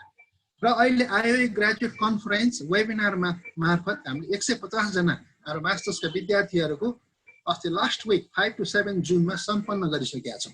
र निकट भविष्यमा हामी बी र एमएससी प्रोग्रामहरूमा चाहिँ के गर्छौँ त भन्दाखेरि यो अनलाइन प्रोसेसहरू अगाडि बढाउँछौँ। अहिले आइओईले टियुले चाहिँ यो अनलाइन प्रोसेसको लागि टिचर्सहरू स्टाफहरूलाई चाहिँ ट्रेनिङ दिइरहेको छ। हामी अब तर यसमा च्यालेन्जेसहरू छ। धेरैले अनलाइन क्लास दिउँ, अनलाइन गरौँ भन्छौँ। हामीले एउटा च्यालेन्ज के पाएको छौँ भन्दाखेरि हाम्रो आइओईको सोर्स विभिन्न डिपार्टमेन्ट, हाम्रो सेन्टरहरू, हाम्रो विद्यार्थीहरूले चाहिँ एउटा स्टडी गरेका छ। कतिजना विद्यार्थीहरू अनलाइन मार्फत पढ्न चाहन्छ, कतिजना मान्छेहरू विद्यार्थीहरू अनलाइनमा चाहिँ कनेक्सन हुन सक्छ। सबभन्दा प्रब्लम चाहिँ अनलाइन म्यानेजमेन्ट। मार्क्स धेरै भएको विद्यार्थीहरूमा अब सिभिल इन्जिनियरिङको ब्याचलर प्रोग्राममा अरूमा चाहिँ धेरै गाह्रो भएको छ। सम्पूर्ण कलेजहरूमा सिभिल इन्जिनियरिङ अध्यापन हुन्छ, तर मास्टर्समा पिएचडीमा विद्यार्थी कम हुनेमा चाहिँ म्यानेज गर्नु सजिलो रहेछ। अहिले हाम्रो जानकारी अनुसार हामीलाई पाएको सर्वे डेटा अनुसार 20% आइओएको विद्यार्थीहरू यो चाहिँ अनलाइन म्यानेजमेन्ट गर्न नसकिरहेको छ। इन्टरनेट सर्भिस रिचेबल छैन, किनभने धेरै जसो विद्यार्थीहरू इन्स्टिट्युट अफ इन्जिनियरिङका सम्पूर्ण 15वटा कलेजमा नेपालको मेचीदेखि पश्चिम महाकालीसम्म, उत्तरमा चाहिँ तपाईँ हिमालदेखि तराईसम्म, जुम्ला हुम्लादेखि एकदम रिमोट एरियामा पनि छ। अहिलेको हाम्रो सर्वे अनुसार 20% विद्यार्थीहरू कन्ट्याक्टमा छैन। जति पनि कन्ट्याक्टमा छ तिनीहरू पनि 100% चाहिँ अहिले चाहिँ पढ्न सक्ने अवस्थामा छैन। कति पर्सेन्ट स्टुडेन्ट्सहरू पढ्न सकिन्छ त भन्दाखेरि आइओईलेको 7000 विद्यार्थीहरूसँग फर्म फिलअप गराउँदाखेरि 35 to 40%, 7000 विद्यार्थीमा 17000 मध्ये 7000 विद्यार्थीमा पनि 35 to 40% विद्यार्थी मात्र अनलाइनबाट पढ्न एकदम इच्छुक छ। अरु चाहिँ छैन। सरको 15 मिनेट्स चाहिँ टाइम अप भएको छ। सर सरलाई अलिकति मेरो यो लास्ट स्लाइड हो। त्यही भएकोले चाहिँ के भन्दाखेरि इन्जिनियरिङ एजुकेसन सम्पूर्ण चाहिँ अनलाइनमा गर्न मिल्दैन, किनभने प्र्याक्टिकल क्लासेसहरू हुन्छ, lab experiment, field work, survey, practical, professional प्र्याक्टिसहरू चाहिँ यो फिजिकली प्रेजेन्स हुनुपर्छ। हामी ओन्ली थ्योरिटिकल क्लासहरू इन्गेज गराउन सक्छौँ अनलाइनमा, त्यो चाहिँ हामी गराउँछौँ। अहिले हामीले गराइरहेका छौँ online consultation, online evaluation, online conference, online classes र एमएससीमा धेरै जसो, ब्याचलरमा होइन। र ब्याचलरमा पनि हामी तुरुन्तै गर्छौँ। तर ब्याचलरको स्टुडेन्ट्सहरू अहिलेसम्म चाहिँ फिडब्याकमा चाहिँ त्यति 20% चाहिँ अनरिचेबल, नियरली 50% आउनु पनि सक्ने नआउनु पनि त्यस्तो भएकोले त्यो डाटा हामी चाँडै सार्वजनिक गर्छौँ र त्यसलाई चाहिँ अप्टिमिस्ट बन्नलाई हामी लागू गर्छौँ। अब वे फरवर्ड अघि हाम्रो सिलवाल रमेश सरले भन्नुभयो, अब कोभिड-19बाट हामीले धेरै लेसन लर्न गऱ्यौँ। अब हाम्रो एजुकेसन सेक्टरमा पनि धेरै कुरा चेन्ज गर्नुपर्छ। नेपालमा धेरै पेन्डेमिक, नेचुरल डिजास्टर, अर्थक्वेक, नाकाबन्दी यो सबै हुन्छ। त्यसमा सबभन्दा बढी इम्प्याक्ट पर्ने भनेको एजुकेसन इन्स्टिट्युटहरू। त्यसले गर्दा यस्तो बेलामा एउटा गाइडलाइन चाहिन्छ, जुन चाहिँ त्रिभुवन विश्वविद्यालयले अहिले बनाइरहेछ। अहिले ढिलो भएको छ, अहिले विद्यार्थीहरू अहिले एक्सनमा जाउँ भन्छौँ, हामी अहिले बल्ल चाहिँ पोलिसी बनाइरहेको। त्यही भएर पनि यो कुरा चाहिँ आजको म्यानेजमा धेरै राम्रोसित विचार गर्नुपर्छ र इन्जिनियरिङ एजुकेसनमा पनि प्याराडाइम सिफ्ट हुनैपर्छ। हामीले धेरै कुरा सिक्यौँ, अस्ति वेबिनारबाट सिक्यौँ हाम्रो ग्रेजुएट कन्फरेन्समा। हामी अहिले के गर्दैछौँ भने इन्स्टिट्युट अफ इन्जिनियरिङले बी र बिआरको करिकुलमहरू छिट्टै चाहिँ रिभिजन गर्न सुरु भइसकेको छ। तर हामी अहिले लङ टाइम लिएर रिभिजन गर्दैछौँ र यसलाई अपडेट गर्नु जरुरी छ। कसरी अपडेट गर्नु पर्यो भन्दाखेरि यस्तै पेन्डेमिक हुन्छन्, जे पनि हुनसक्छ। हामी चाहिँ अहिले लेटेस्ट टेक्नोलोजी अनलाइन जुन अहिले हामीले एडभान्टेजेस लिनुपर्ने हो अनलाइन क्लासेसहरूको, त्यसको एडभान्टेज लिएर हामी चाहिँ वर्ल्ड क्लास युनिभर्सिटीहरूसँग कम्पिट गर्ने सक्ने गरी र student friendly, more practical, national market र इन्डस्ट्री ओरिएन्टेड विद्यार्थीहरू हामी तयार गर्न र हाम्रो विद्यार्थीहरू अहिले जस्तो इन्टरनेसनल मार्केटमा पनि जान्छ, मास्टर्स गर्न पनि जान्छन्, पिएचडी गर्न पनि जान्छन्, काम गर्न पनि जान्छन्। धेरै ग्रेजुएटहरू बाहिर र तिनीहरू चाहिँ इन्टरनेसनल मार्केटमा पनि कम्पिट गर्न सक्ने गरी हामी करिकुलम चाहिँ अपडेट गराउँछौँ, जसले गर्दा भविष्यमा अघि रमेश सरले भने जस्तै नेसनल मार्केट, इन्टरनेसनल मार्केटमा विद्यार्थीहरूले जबमा कुनै पनि अप्ठ्यारो पर्न नपरोस् भनेर इन्स्टिट्युट अफ इन्जिनियरिङले यो कुरामा ध्यान दिनेछ भने मैले यो आफ्नो मन्तव्य यहीँ राखेँ। अनि यसमा चाहिँ अब भन्न चाहन्छु, स्टे होम, स्टे सेफ र वर्क अनलाइन। सबै विद्यार्थीहरूलाई पनि घरमै बसेर पढौँ। इन्स्टिट्युट अफ इन्जिनियरिङमा आउनलाई अथवा चाहिँ कलेजमा आउन अहिले समस्या छ। यो पिरियडमा हामी अनलाइनमा जान चाहन्छौँ। एक हातले ताली बज्दैन, दुवै हातले ताली बजाउनुपर्छ। हामी तयार छौँ, सम्पूर्ण हाम्रो स्टेक होल्डर तयार हुनुपर्छ। यो भन्दै म आफ्नो कार्यक्रम प्रस्तुत गर्न दिएको भएकोमा advance college of engineering and म्यानेजमेन्टलाई धन्यवाद दिँदै र सदस्यलाई पनि धन्यवाद दिँदै मेरो प्रेजेन्टेसन यहीँ पुग्नुहुन्छ। धन्यवाद। Thank you so much, Sushil sir. So, सरले कुरा गर्दै आफ्नो प्रेजेन्टेसन दिनु हुँदाखेरि धेरैजना विद्यार्थीहरूले पनि एक्जाम्सको बारेमा र अब एकाडेमिक क्यालेन्डर चाहिँ कस्तो देखिन्छ त भनेर धेरै क्वेसन्सहरू आइराखेको थियो। सुशील सरको त्यो प्रेजेन्टेसनले चाहिँ हाम्रो पार्टिसिपेन्ट्सहरूको त्यो जिज्ञासा पनि मेटियो भन्ने मैले आशा लिन्दछु र धेरैजनाले चाहिँ यो हामीले अहिले हाम्रो एक्सपर्ट्सहरूले प्रेजेन्ट गरिराख्नु भएको स्लाइड सो पनि यदि सेयर गर्न मिल्छ कि भनेर सोधिराख्नु भएको छ र म यहाँलाई जानकारी दिन चाहन्छु। अहिले चाहिँ हामी एडभान्स कलेज अफ इन्जिनियरिङ र म्यानेजमेन्टको फेसबुक पेजबाट लाइभ छौँ। सो तपाईँको अरू विद्यार्थी साथीहरूलाई पनि प्लिज सेयर गर्नुहोला, सो द्याट दिस इन्फर्मेसन यो जति पनि हाम्रो एक्सपर्ट्सहरूले आज हामीलाई सेयर गर्दै हुनुहुन्छ उहाँको आफ्नो आफ्नो इन्डस्ट्रीको कुराहरू, सो त्यो चाहिँ तपाईँले आफ्नो अरू विद्यार्थी साथीहरूलाई पनि सेयर गर्न सक्नुहुन्छ। And we will find a way to make sure that we can share all of these slideshows with all of you. र म अब हाम्रा अर्का एक्सपर्टलाई फ्लोर दिन चाहन्छु and I'd like to request Mr. Ashish Garg. He is the head of infrastructure committee at Confederation of Nepalese Industries, CNI. He's also the general secretary of Independent Power Producers Association Nepal. Mr. Garg has headed or is heading the Lower Solu hydroelectric project र उहाँले चाहिँ हामीलाई अलिकति hydro power र real स्टेटको सेक्टरमा यो फिल्डमा रहनुभएका र यो फिल्डमा पढाइ गरिराख्नु भएको अथवा पढाइ सक्नुभएका इन्जिनियर्सहरूको स्कोप कस्तो हुन्छ, फ्युचर कस्तो हुन्छ भनेर अलिकति जानकारी दिनुहुन्छ। So Ashish sir, I'd like to request you to kindly take over. Yeah, thank you, Sadiksha. Am I heard? Yes, so I'll just get into the presentation.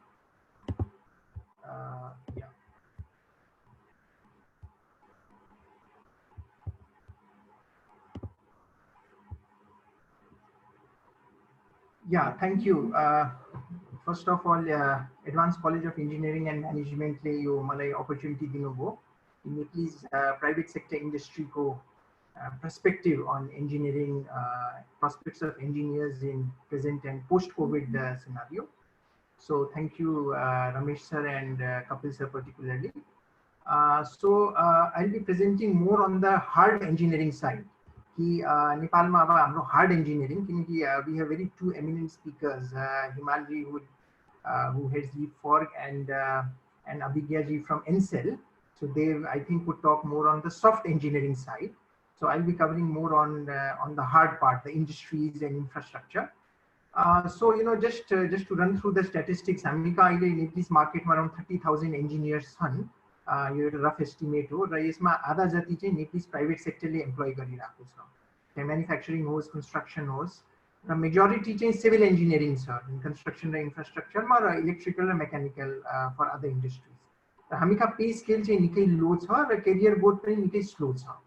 र हामी चाहिँ I think we are generating more generalist rather than work specific specialists, and senior positions are still currently manned by non-Nepalese engineers, and we are still job seekers with minimal job creators. So as the chairman Ramesh ji pointed out, I think it's time we have to create jobs for others. So in terms of numbers, Amika construction hard construction road building around 7,000 engineers engaged and power sector ma 2,000 and transport water so another 500. So total infrastructure ma around 10,000 and around manufacturing around 5,000 engineers engaged. So a example like the power sector which I represent, 50 megawatt hydropower project ma we have roughly 10 civil engineers, 5 mechanical engineers, 5 electrical engineers and another 5 environmental geotechnical engineers. You 25 engineering workforce le project le run garcha. So yes ma around 50% workforce अहिले पनि हाम्रो बाहिरबाट आइरहेको छ, particularly India and China त्यहाँका engineers हरु, because electrical and mechanical engineering मा अहिले पनि there is a long way to go for us. र यो सेक्टर मा नै अब जलविद्युत को धनी राष्ट्रमा अब हाम्रो ठुलो टार्गेट 15,000 मेगावाट इन 10 इयर्स को टार्गेट लिएर हामी गएको छौं. सो अराउन्ड 2000 engineers यो सेक्टर मा नै अहिले engaged छन्. So we'll just try to match post-COVID year 2000 को number कहाँ जाला र कस्तो skill set plus minus गर्न सकिन्छ. So now that is the status of हाम्रो engineering engineers नेपालमा भएका engineers हरु. अब COVID को impact हेरौं, as Ramesh sir pointed out, अब U curve होला, V curve होला, L curve होला. हामीले CNI मा नेपाल उद्योग परिसंघमा we had done a study with Frost and Sullivan. यो चाहिँ त्यो स्टडी को एउटा कन्डेन्स स्लाइड हो. यसमा चाहिँ we expect V curve. अहिले quarter to 2020 मा त we are at all time low or negative GDP growth, and then gradually यो V curve ले यो bounce back होला. एक वर्ष चाहिँ लाग्छ. Around another 3 quarters will be gone in just managing the COVID. So we are heading to we are already in a recession. And in this situation Nepal को अब GDP contribution में हेर्नुहुन्छ भने अब जस्तो engineering student को सबभन्दा बढी intake हुने construction, which is around 10% of our GDP, त्यसमा medium impact छ. त्यसपछि manufacturing very high impact, travel tourism high, and agriculture and wholesale retail चाहिँ medium. So जहाँ हाम्रो यो engineers हरुको बढी intake छ, I'm saying hard engineering को, त्यहाँ चाहिँ the sector impact of COVID is very high. And in terms of यो भनौं न अहिले हामी supply chain र job creation को कुरा गर्दाखेरि, if you see the slide, in manufacturing the impact is very severe in terms of human resource. Layoff pani there is a possibility of layoffs, they are happening, and new recruited ma it's almost a ban, and supply chain is also affected. Overall impact, if you see, travel tourism, manufacturing, retail, schools and colleges is very severe. Then healthcare is an opportunity, not so high. Energy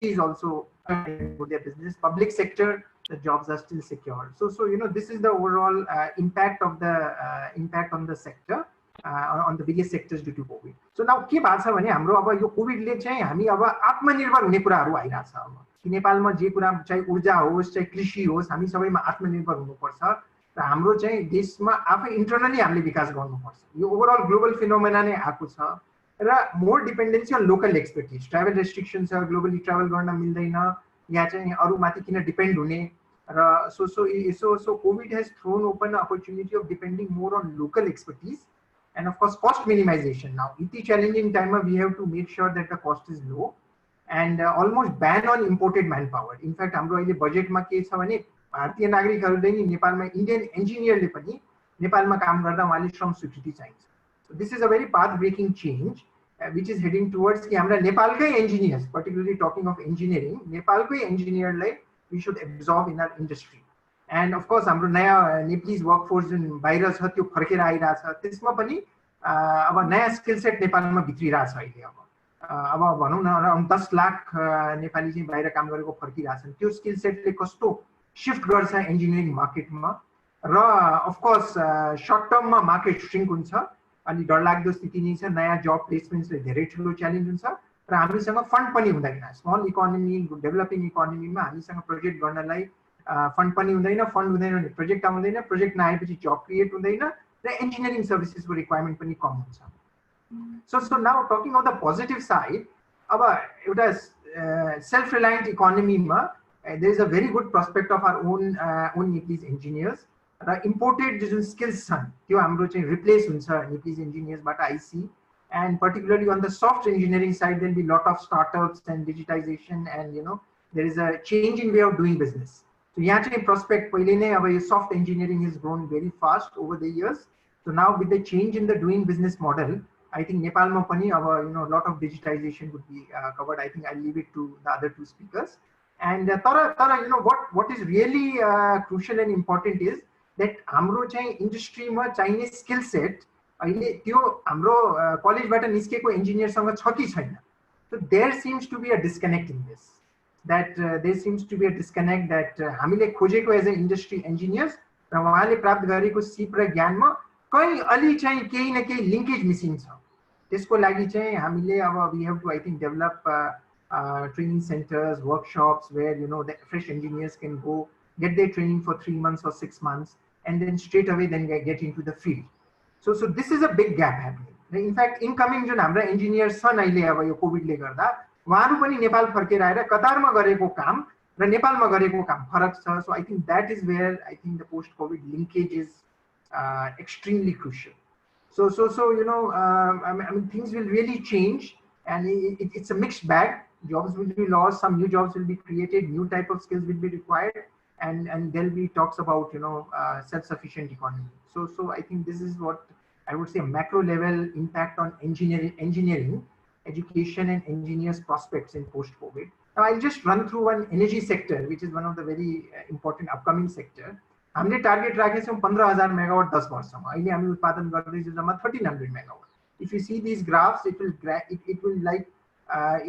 zoom. अहिले 1200 megawatt बाट will jump to 15000 megawatt in another 10 years, and mostly it will be driven by private sector. You'll see more and more hydropower projects coming in from private sector. Now अब यसमा चाहिँ where do the engineers stand then? Then हाम्रो आफ्नो per capita consumption energy को एकदम कम छ. World मै one of the lowest, 240 kilowatt hour per capita छ. We have to increase our consumption र self sufficient हुनु छ. अहिले पनि भारतबाट आयात भइराछ बिजुली र बढी भएको बिजुली 1-2 वर्षपछि हामीले एक्सपोर्ट गर्न सक्नुपर्छ. सो यो सिचुएसनमा यो हाम्रो एनर्जी सेक्टर पनि अब हामी आत्मनिर्भरतिर अगाडि बढिरहेछौं र यसमा धेरै नै बाहिरको इन्जिनियर्स र एक्सपर्ट्सहरुको इन्भल्भमेन्ट छ. त्यसलाई हामीले रिप्लेस गर्न सक्ने धेरै ठूलो अपर्चुनिटी छ.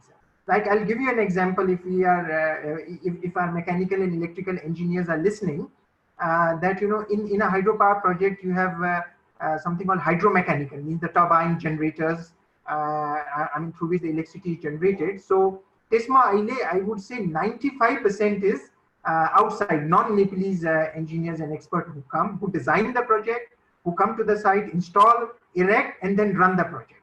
So यसमा चाहिँ I think the linkage has to be there. that हाम्रा आफ्ना engineersहरुले अब चाहिँ post COVID scenario मा definitely everyone would be aiming to reduce cost and use local expertise and be more self-reliant.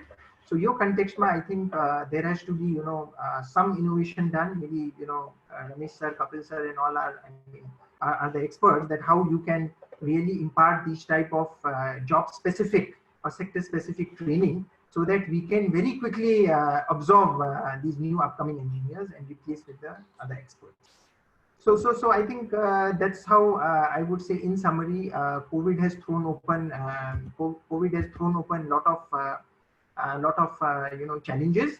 But from an engineering perspective, for engineers, I think you have an opportunity to make that paradigm shift in the way business is done and how you get yourself accommodated in that entire business activity. Because our startup point is very low. I mean, the engineers are paid very less in Nepal. The opportunities are very less. So the starting point itself is very low. So I think the quantum leap can be done.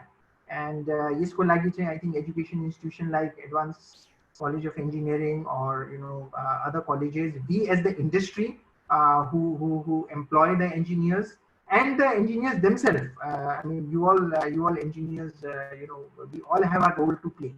That how fast we can, fill the gap of the COVID challenges which are coming. Thank you so much. Yeah, so with this, I would like to end and I would welcome any Q&A as we move forward. Thank you. Definitely. Thank you so much, Ashish ji. I think tapaiko presentation ekdamai positive pani thiyo. A lot of I think students, engineering students who are watching are hopeful also, especially jo चाहिँ hydro power sector ma हुनुहुन्छ. तपाईले भर्खरै share गर्नुभएको news पनि एकदमै राम्रो. I feel like a lot of human resource, manpower, brain power भनौं जुन नेपालमै पनि छ. Nepali students, if they are given an opportunity to be a part of big projects, they'll definitely show their worth. And I would definitely want to come back to this lack of skill set in our graduates. They can fill the shoes or fill the big positions when it comes to big projects. I'll get back to you in that when we open our question and answer, but I would also like to give the floor to our next speaker now. We have Mr. Himal Karmacharya. He'll be giving an IT perspective. He's the founder and president at Leapfrog Technology. र यो COVID-19 सँगसँगै I think एउटा एकदमै opportunities धेरै देखिएको sector is definitely the IT sector. किनभने त्यहाँबाट अहिले digitalization धेरै कुराहरुमा भइराखेको छ. त्यसै कारणले पनि IT graduatesहरुको लागि there is already many opportunities. तर यो pandemicले गर्दाखेरि I think if there is one positive sector, it is definitely the IT sector. Mr. Himal Karmacharya has also scaled a lot of large technology teams, both onshore and offshore, for a number of companies. And I believe he's also joining us from outside of Nepal, if I'm not wrong. So I'd like to thank him very much for being a part of this webinar. र धेरै जना हाम्रो IT graduates ले पनि आज यो कार्यक्रम हेरिराख्नु भएको छ. So Himal सरलाई चाहिँ अलिकति positive perspective राखिदिनु हुनको लागि पनि म अनुरोध गर्न चाहन्छु, so that they can get a better idea of the opportunities that lies ahead of them for all our IT graduates. So Himal sir, I'd like to give the floor to you. Can you hear me? Okay. All right. So my topic today is post-COVID prospects, software engineering. As Sadiksha said, and that was a very nice introduction.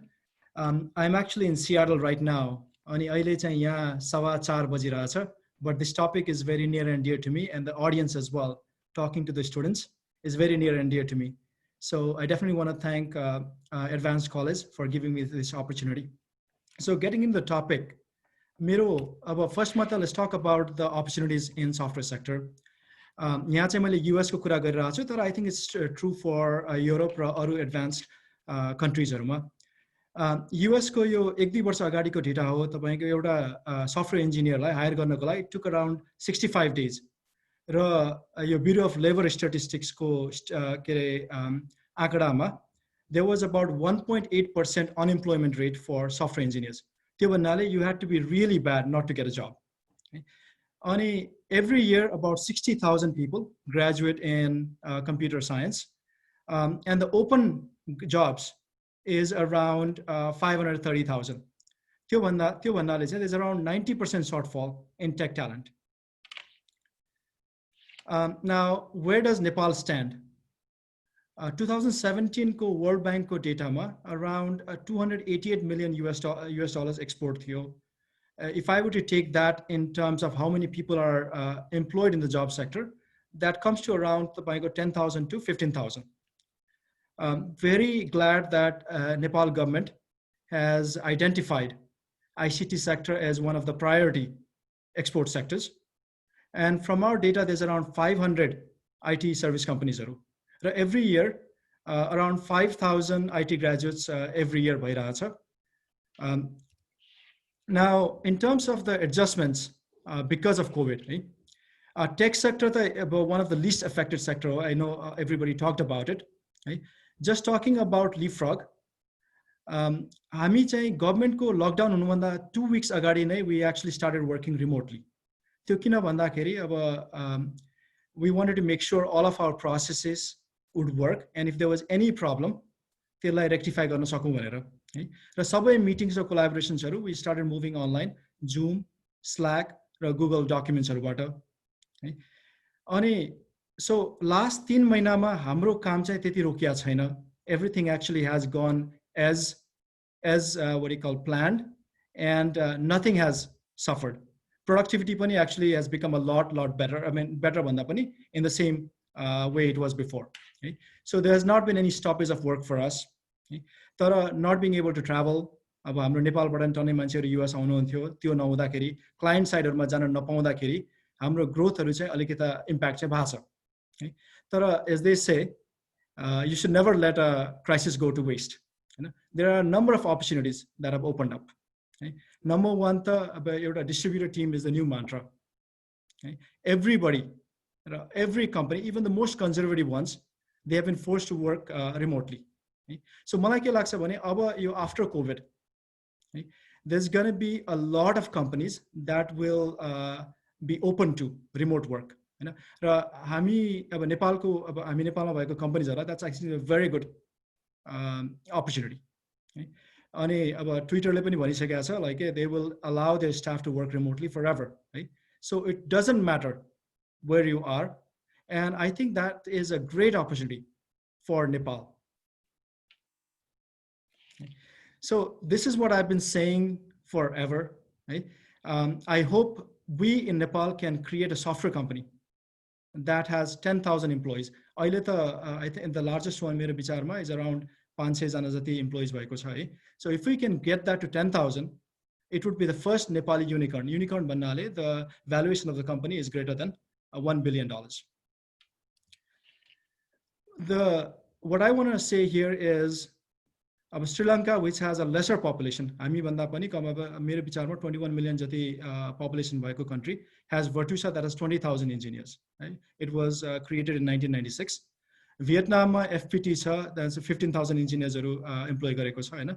भनेपछि why not in Nepal? Okay? हाम्रो education base is similar to Sri Lanka.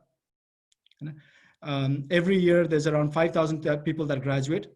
Actually in STEM ma कुरा गर्दाखेरि science, technology, engineering, mathematics ma there's about 15 to 20,000.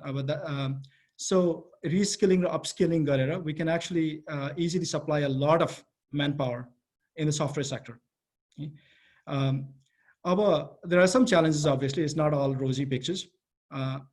First of all, 5,000 eligible graduate by Raza, that's not enough. I hope we can get more people to take up software engineering, and the number of people that are graduating in IT sector is more than that. Orko chahi, there's a big disconnect, as Ashish ji also pointed out, between what college teaches and what the industry needs. So ISMA pani, I think we need to look into it, and I would love to work with colleges in Nepal to make that gap a lot lesser. Okay? Most importantly, lack of vibrant ecosystem, but there's a number of skill sets that are required to do a project properly. Right? The sub skill sets Nepal ma nahunu sakcha, especially senior engineers. Okay? So we are looking to hire people from outside. I mean, this is a temporary measure. You know, that I think we need to make Nepal a lot more open for doing business for that. You know, allow people to come in as well, because that will help our skill sets to be a lot better. I mean, I just talked about the gap between हाम्रो कलेजमा पढाउने र इन्डस्ट्रीमा चाहिने है. So हाम्रो leapfrogमा यसलाई कसरी solve गरेको छ भन्दाखेरि है, we've actually have a 12-week internship program, trainee program पनि भन्छौँ यसलाई हैन. त्यसमा हामीले orientation, action learning, stretch project र apprenticeship गर्छौँ हैन. र यसमा the main thing that we teach students यसमा चाहिँ is software development life cycle, right? Working with the industry, learning about new language, not about किनभने तपाईको software sector मा the skills are always changing, the languages are always changing. त्यसको लागि चाहिँ नयाँ स्किल्सहरु update गर्न चाँडो गर्न सक्ने त्यसलाई हामी हेर्छौं र I mean I was telling and यो लकडाउन मा पनि हाम्रो काम चाहिँ सुचारू रूपमा चलिरहेछ है. So we just had our अब जुनमा leapfrog internship सुरु गर्यौं, त्यसमा चाहिँ around 30 जनालाई हामीले ल्याएको छौं है र for the first time in our history completely online गरेको छ यो है. अब I'm very excited about this because I think in the future what this means is we can have, sorry, let's go back to this. Yeah. We can have people from all over Nepal join in this program. Okay? And we can actually open it up to interns from outside of Nepal as well. Okay? So that is a very exciting paradigm shift as some of our speakers have told us. Okay? In conclusion, I want to say that software engineering prospect is actually really good. यो जुन तपाईको कोभिडमा अहिले disruption जुन भएको छ that is temporary, and we have to make plans not based on 1 or 2 years, based on about 5-10 years from now. र जुन अहिले डिस्ट्रप्सन भएको छ त्यो अब क्षणिक हुनेछ र we'll come back to what the normality was a couple of years before. So I think for all the students that are listening to me, this is I mean what do you call, the future of software engineering is very bright. Especially नेपालमा हामीलाई धेरै नै अझ बढी ग्रेजुएट्सहरु चाहिएको छ है. I think we are just scratching the surface in terms of what is possible. र यो जुन अब silver lightning भनौं in this, it's going to be very temporary, and there's going to be a lot more people that are required because remote work is going to be the new normal. So I will wait for the panel sessions right after this to answer any of the questions people may have. Thank you. And thanks again. Thank you very much. Yeah, Thank you so much, Himasa. I think definitely COVID-19 or this pandemic, I think, is the perfect push that was required for Nepal to actually also move a lot of things into the digital space as well. I think a digital Nepal create garnako lagi yo jun push chairaheko thyo Nepal lai tyo chai hopefully yo COVID-19 ko pandemic le provide garcha bhanne asha pani हामीले garau. After this, hopefully a lot of things that can actually move into the digital space will be moved here. We also now would like to give the floor to Ms. Abhigya Pokhrel. She is currently the senior project manager at NCEL Axiata. र उहाँले चाहिँ हामीलाई telecommunication को prospect अलिकति बुझाउनुहुन्छ. She has been in the telecommunication industry for more than 11 years now. र हाम्रो engineering telecommunication engineering graduates पनि धेरै जना हुनुहुन्छ र यो telecommunication also, I think today at this time, is a very, very important sector. जसले चाहिँ हामीलाई पनि अहिले connect गर्नको लागि telecommunication ले नै help गरिरहेको छ र यो sector develop भएर अझ नेपालमा I feel like reach जति राम्रो भयो त्यति नै धेरै progress हुन सक्छ होला. So without any further delay, I'd like to request Ms. Abhigya Pokhrel to kindly take over and share her thoughts with us. Thank you, Sadiksha, for the warm welcome. And good afternoon, everybody. First of all, I'd like to thank Kapil ji and Ramesh sir and Advanced Engineering College for giving me this opportunity to come here and give a short talk. Without wasting much time, I would just go into my presentation. So I have named the presentation as the road to recovery because we are currently facing the COVID situation and we are not sure when this is going to end. भनेपछि हामीलाई चाहिँ अब road to रिकभरीमा चाहिँ हाम्रो के challenges आउन सक्छ र हामीले चाहिँ त्यसलाई चाहिँ कसरी चाहिँ हामीले मिटिगेट गर्न सक्छौं त्यो बारेमा चाहिँ म अलिकति आईटी र टेलिकमको सेक्टरमा चाहिँ बढी फोकस भएर चाहिँ अलिकति कुरा गर्छु. I would like to start with the statement saying that we live in a VUCA world. VUCA भन्नाले volatile, uncertain, complex र ambiguous. यो भनेको जुन हाम्रो कोभिड हामीले भेटिएर अहिले हामीले फेस गरिरहेको छौं त्यो पनि it's not certain, it's ambiguous, uncertainty छ, complex छ हैन. यस्तो खालको डिजास्टर्सहरु मेबी फ्युचरमा पनि आउन सक्छ, पहिला पनि आथ्यो. But what is our plan to overcome such kind of disaster? हामी चाहिँ यो डिजास्टरको लागि रिकभरीको लागि are we prepared enough? Do we have that strategy or do we have that skill set or not? That is one question, but we cannot run away from such kind of challenges, right? So we will have to respond to them. यो सँगै लिएर गएर चाहिँ भाग्ने छ भने कि respond गर्ने करेक्ट तरिकामा कसरी रेस्पोन्ड गर्ने भनेर चाहिँ हामीले चाहिँ आफ्नो चाहिँ सोच चाहिँ त्यतातिर लग्ने हो। अब यो चाहिँ अब पहिला प्री कोभिडको कुरा गर्दाखेरि चाहिँ हाम्रो चाहिँ के थियो त भन्दाखेरि लाइफ वाज भेरी नर्मल। हामी चाहिँ रेस्टुरेन्ट जान्थ्यौँ, साथीहरूसँग इन्जोय गर्थ्यौँ, अफिस जान्थ्यौँ, काम गर्थ्यौँ, स्टुडेन्ट्सहरू कलेज जान्थ्यो, सो एभ्रिथिङ वाज पर्फेक्ट। तर कोभिड-19ले गर्दाखेरि त के चेन्जेस भयो भन्दाखेरि त एन्टायर कन्ज्युमर बिहेभियरै चेन्ज भइरहेको छ। फर इन्स्टेन्स हामीले त सपिङ जसरी गर्थ्यौँ पहिला भाटपटिनीमा गएर गर्थ्यौँ भने आजकल चाहिँ धेरै कुराहरू चाहिँ हामी चाहिँ अनलाइन किनिरहेको छौँ। अनलाइन र अनि सोसियल मिडियाबाट चाहिँ आजकल हामी धेरै नै इन्सपायर भइरहेको छौँ। जे कुरा चाहिँ हामी इन्स्टाग्राममा देख्छौँ या त फेसबुकमा पोस्ट गरेको देख्छौँ, so we are being very dependent on social media. यो भनेको एउटा भनेको चाहिँ हाम्रो लागि अपर्च्युनिटी पनि हुनसक्छ सोसियल मिडियाबाट चाहिँ कसरी चाहिँ अब पेमेन्टलाई चाहिँ बेटर गर्ने भनेर। त्यो एउटा भयो। Consumer behaviour is changing. Consumer behaviour change भइरहेको छ, त्यसलाई केटर गर्नलाई चाहिँ बिजनेस मोडल कसरी चेन्ज गर्ने त? हामीसँग चाहिँ डिफ्रेन्ट प्लेटफर्म्सहरू छ, पेपाल, ई सेवाहरू अहिले एकदमै युज भइरहेको छ होइन।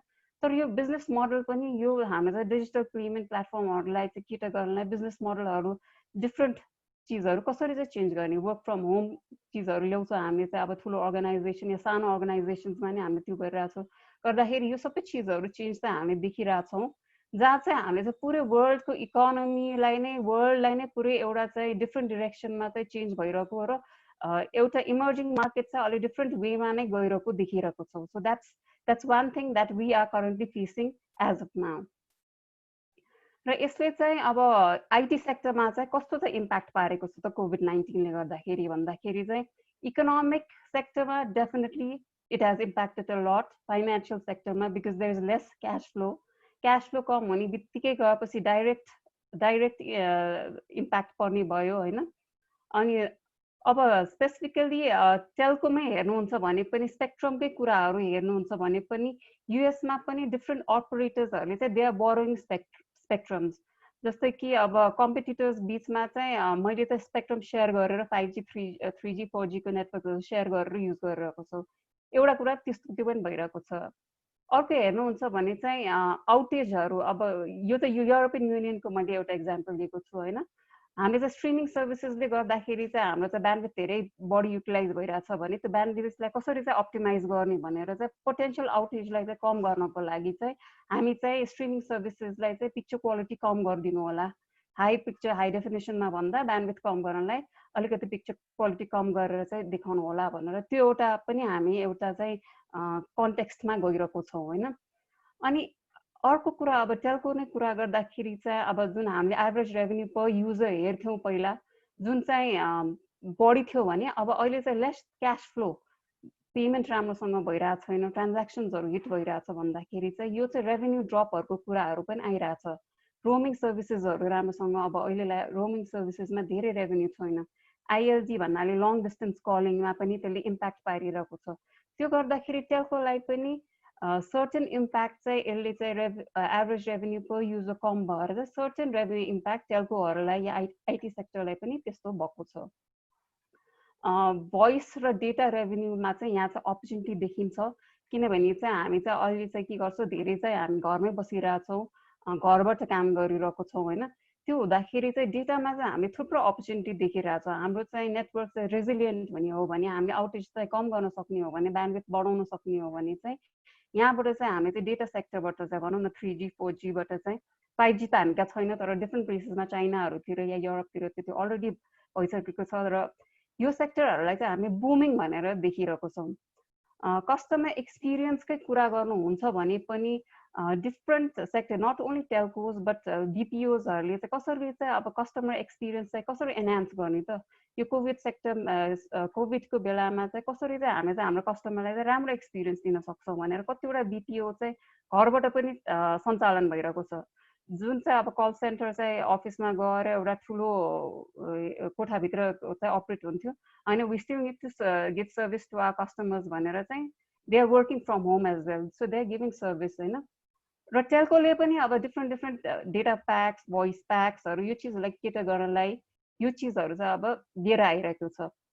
तर अब भनौँ न यो चिजहरू अब जब हामीले चाहिँ वर्क फ्रम होमको कन्सेप्टहरू ल्याइरहेछौँ र सेलुलर डेटाको युजेस बढी भइरहेछ भने त्यो सँगसँगै डेटा प्रिभेसीको कुराहरू पनि आउँछ किनकि हाम्रो साइबर सिक्योरिटी भनेको नेपालमा मात्र इन्ट्रोड्युस नभएर वर्ल्ड वाइड चाहिँ साइबर सिक्योरिटीको साइबर थ्रेट्सहरू चाहिँ धेरै भइरहेको छ होइन तर यो कुरालाई सिक्योर कसरी गर्ने त र साइबर सिक्योरिटी सँगसँगै हामीले डेटा प्रिभेसीको कुराहरू फलो गरेको छ कि छैनौँ हाम्रो कन्ट्रीमा पनि हेर्छौँ भने चाहिँ डेटा प्रिभेसी एक्टमा चाहिँ सर्टेन चिजहरू छ त्यसलाई चाहिँ हामीले अबाइड गरेर चाहिँ हाम्रो पोलिसिजहरू बनाएको छ कि छैनौँ त्यो पनि एउटा चाहिँ हामीलाई चाहिँ वे अफ एउटा चाहिँ इमर्जेन्ट मार्केट चाहिँ त्यो पनि हुनसक्छ र इन्जिनियरिङ सर्भिसेसकै कुरा गर्दाखेरि चाहिँ हामी चाहिँ डिजिटाइजेसनमा जाँदैछौँ हामी चाहिँ रोबोटिक्स र अटोमेसनको कुरा गर्दैछौँ भने चाहिँ पेन्डेमिकको बेलामा चाहिँ हाम्रो सर्टेन हेल्पको लागि चाहिँ why don't we use robotics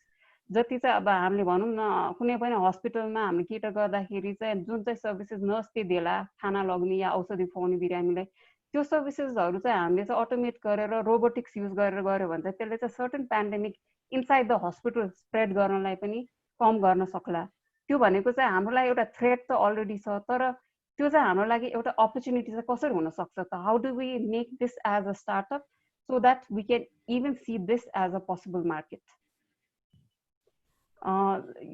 cyber सिक्योरिटीमा चाहिँ सर्टेन चिजहरू चाहिँ डिजिटाइजेसनको कुरा भएको भएर चाहिँ म चाहिँ अलिकति चाहिँ यसमा पनि कुरा गर्दैछु होइन I'm not a cyber security expert. तैपनि अब मैले काम गर्दाखेरि चाहिँ whatever I came across र मलाई मेरो experience wise चाहिँ I'm taking this note. के देखेको छ भने चाहिँ in past couple of days, not even months, let's say like यो lockdown कै बेलामा पनि hacking incidents हरू हामीले थुप्रो सुन्यौं.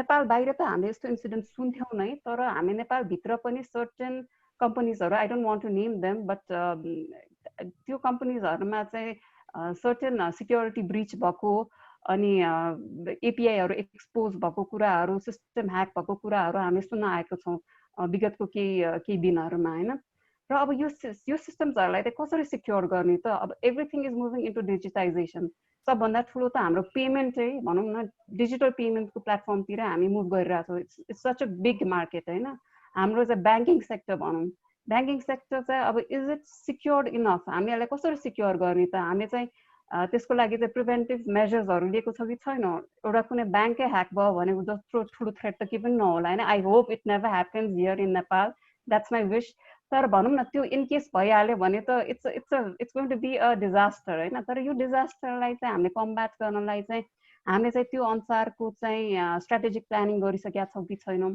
हामीसँग त्यो अनुसारको रिसोर्सेस छ कि छैन हैन त्यो सबै चीज पनि हेर्नुपर्ने हुन्छ र डिजिटाइजेसनकै कुरा गर्दाखेरि चाहिँ अर्को मार्केट भनेको चाहिँ डिजिटाइजेसनलाई चाहिँ केले सपोर्ट गर्छ त डेटा माइनिङ भयो आर्टिफिशियल इन्टेलिजेन्स भयो बिग डेटा एन्ड एनालिटिक्स भयो मसिन लर्निङहरु भयो हैन जहाँ चाहिँ अहिले पनि हामीसँग चाहिँ इनफ स्किल सेट छैन आईटी सेक्टरमा हेर्नुहुन्छ भने या त टेलको सेक्टरमा हेर्नुहुन्छ भने चाहिँ यहाँ चाहिँ एकदमै कम resources I will not mention the figures but अरु सेक्टर्स भन्दाखेरि चाहिँ यो सेक्टरमा चाहिँ अलिक कम नै रिसोर्सेस देखिरहेछौं र यो सेक्टरमा चाहिँ अलि बढी नै प्रायोरिटाइज गर्नुपर्ने भएकोले चाहिँ why not we as engineers grow up or mature ourselves our learning into data mining big data AI हैन यतापटि पनि किन नजाने भन्ने त्यो एउटा चाहिँ सोच हुन सक्छ हाम्रो हैन र यसमा चाहिँ हामीलाई चाहिँ अब युनिभर्सिटीज र कलेजेसहरु हाम्रो इन्जिनियरिङ कलेजेसहरुले चाहिँ कोर्सेसहरु पनि डिजाइन गर्न सक्नुहुन्छ होला हैन इन्टर्नशिप प्रोग्राम्सहरु त भयो अघि नै हिमाल सरले भन्नुभयो अनुसार बीप्रगले पनि इन्टर्नशिप प्रोग्रामहरु गरिरहेको छ that's a very good news हैन अब यस्तै गरेर सर्टेन इन्डस्ट्रीजहरुले चाहिँ इन्टर्नशिप प्रोग्राम्सहरु पनि ल्याउने हो भने हाम्रो स्टुडेन्ट्सहरुलाई भनौं न 4 वर्षको इन्जिनियरिङ कोर्स गर्दाखेरि फाइनल 3 मन्थ्स या 4 मन्थ्स चाहिँ यो सर्टेन इन्टर्नशिप गर्ने हो भने चाहिँ they get a little bit of knowledge of what exactly the industrial world would look like हैन भनेपछि हामी चाहिँ साइबर सिक्युरिटी या डिजिटाइजेसन प्रोजेक्ट म्यानेजमेन्टै भनौं हैन प्रोजेक्ट म्यानेजमेन्ट पनि ठूलो प्रोजेक्ट गरिरहनु भएको छ भने चाहिँ एथिक्स भनौं न वर्क कल्चर कस्तो हुन सक्छ इन्डस्ट्री भित्र छिरिसकेपछि चाहिँ कस्तो खालको एटिकेट्सहरु चाहिँ हामीले चाहिँ हाम्रो we have to keep in mind हैन यो सबै चीजहरुलाई चाहिँ ध्यानमा राखेर चाहिँ एउटा सर्टेन कोर्स पनि इन्ट्रोड्युस गर्न सक्यौँ भने चाहिँ हामीलाई मतलब हाम्रो इन्जिनियरिङ स्टुडेन्ट्सलाई चाहिँ सर्टेन बेनिफिट चाहिँ होला भनेर भन्छु होइन. I give you a good example of this होइन. म चाहिँ पहिला 2008मा मेरो मास्टर सकिँदाखेरि my first job was in Vodafone UK. So I work there as an operation support engineer. मेरो चाहिँ इन्टर्नसिपै थियो होइन. तर मलाई इन्टरभ्यूमा एउटा क्वेसन सोध्नु भयो कि हामीलाई चाहिँ अब मेरो सिस्टमको चाहिँ मेरो आइपी कसरी फाइन्ड गर्ने, मेरो चाहिँ ल्यापटपको आइपी के हो भनेर कसरी फाइन्ड गर्ने भन्दाखेरि it's a very simple thing होइन. हामीलाई थाहा होला नहोला आई डोन्ट नो होइन, but it's a very simple and it's a basic question होइन. मैले चाहिँ के भने आई न्यू बिकज म चाहिँ अब एक्सप्लोर गर्ने मेरो बानी भएको भएर चाहिँ what is my ip.com भनेर मैले पहिला पनि हेर्ने गर्थेँ होइन. अनि मैले आई गिभ द्याट एक्जाम्पल कि जस्ट गो टु www.whatsmyip.com भनेर होइन. So even the person who was taking my interview, he was surprised होइन. He also didn't know that यस्तो चिज छ भनेर होइन. तर it is something it's very basic के, तर आइपी कन्फिग गर्नु त्यो चिज चाहिँ मलाई थाहा थिएन कि. I had already completed my masters. तर मैले चाहिँ कन्टिन्युसली इन्जिनियरिङ सकाएँ, इन्जिनियरिङ पछि मास्टर्स गरेँ, मास्टर्स सकाएर एकैचोटि इन्डस्ट्रीमा छिर्दाखेरि चाहिँ त्यो सर्टन च्यालेन्जेस चाहिँ म जस्तो मान्छेहरू भनौँ न we face these kind of challenges because we are not really into an industry, we've never worked into that industry. कसरी हुन्छ के हुन्छ थाहा हुँदैन, बेसिक्स थाहा हुँदैन. त्यो गर्दाखेरि चाहिँ इन्टर्नसिप प्रोग्राम्सहरूले चाहिँ डेफिनेटली हामीलाई चाहिँ हेल्प गर्छ है. Abhigya ma'am, I'd really like to request you to kindly summarize. हामीसँग time थोरै छ and I really have a lot of questions to ask all of you. Sure. त्यही भएर हामीले चाहिँ अब एसडिएलसी सफ्टवेयर डेभलपमेन्ट लाइफ साइकल मात्रको कुरा नगरेर चाहिँ secured software development life cycle कसरी गर्ने, हाम्रो पेनिट्रेसन टेस्टिङ कसरी गर्ने, भल्नरेबिलिटी असेसमेन्टहरू कसरी गर्ने. अब जब कि हामी चाहिँ पहिला चाहिँ सिग्नलिङको कुरा गर्थ्यौँ. म नै इन्जिनियरिङ गर्दाखेरि चाहिँ सिग्नलिङ र digital signalling processing it was a very tough subject होइन. But now we are moving from IPv4बाट पनि IPv6मा मुभ गरिरहेछौँ भने होइन. That's how the technology is changing day by day होइन. यो सबै कुराहरू गर्दाखेरि चाहिँ इन्जिनियरिङ अपर्च्युनिटिजहरू चाहिँ धेरै नै छ. जस्तो कि Soho concept, small office home office भन्ने कन्सेप्ट आइरहेको छ. अनलाइन लर्निङ, अब हामीले अनलाइन पोर्टल्सहरूबाट कसरी चाहिँ डिस्टेन्स लर्निङ र इ लर्निङलाई चाहिँ अलिकति कन्भिनियन्ट बनाउने होइन.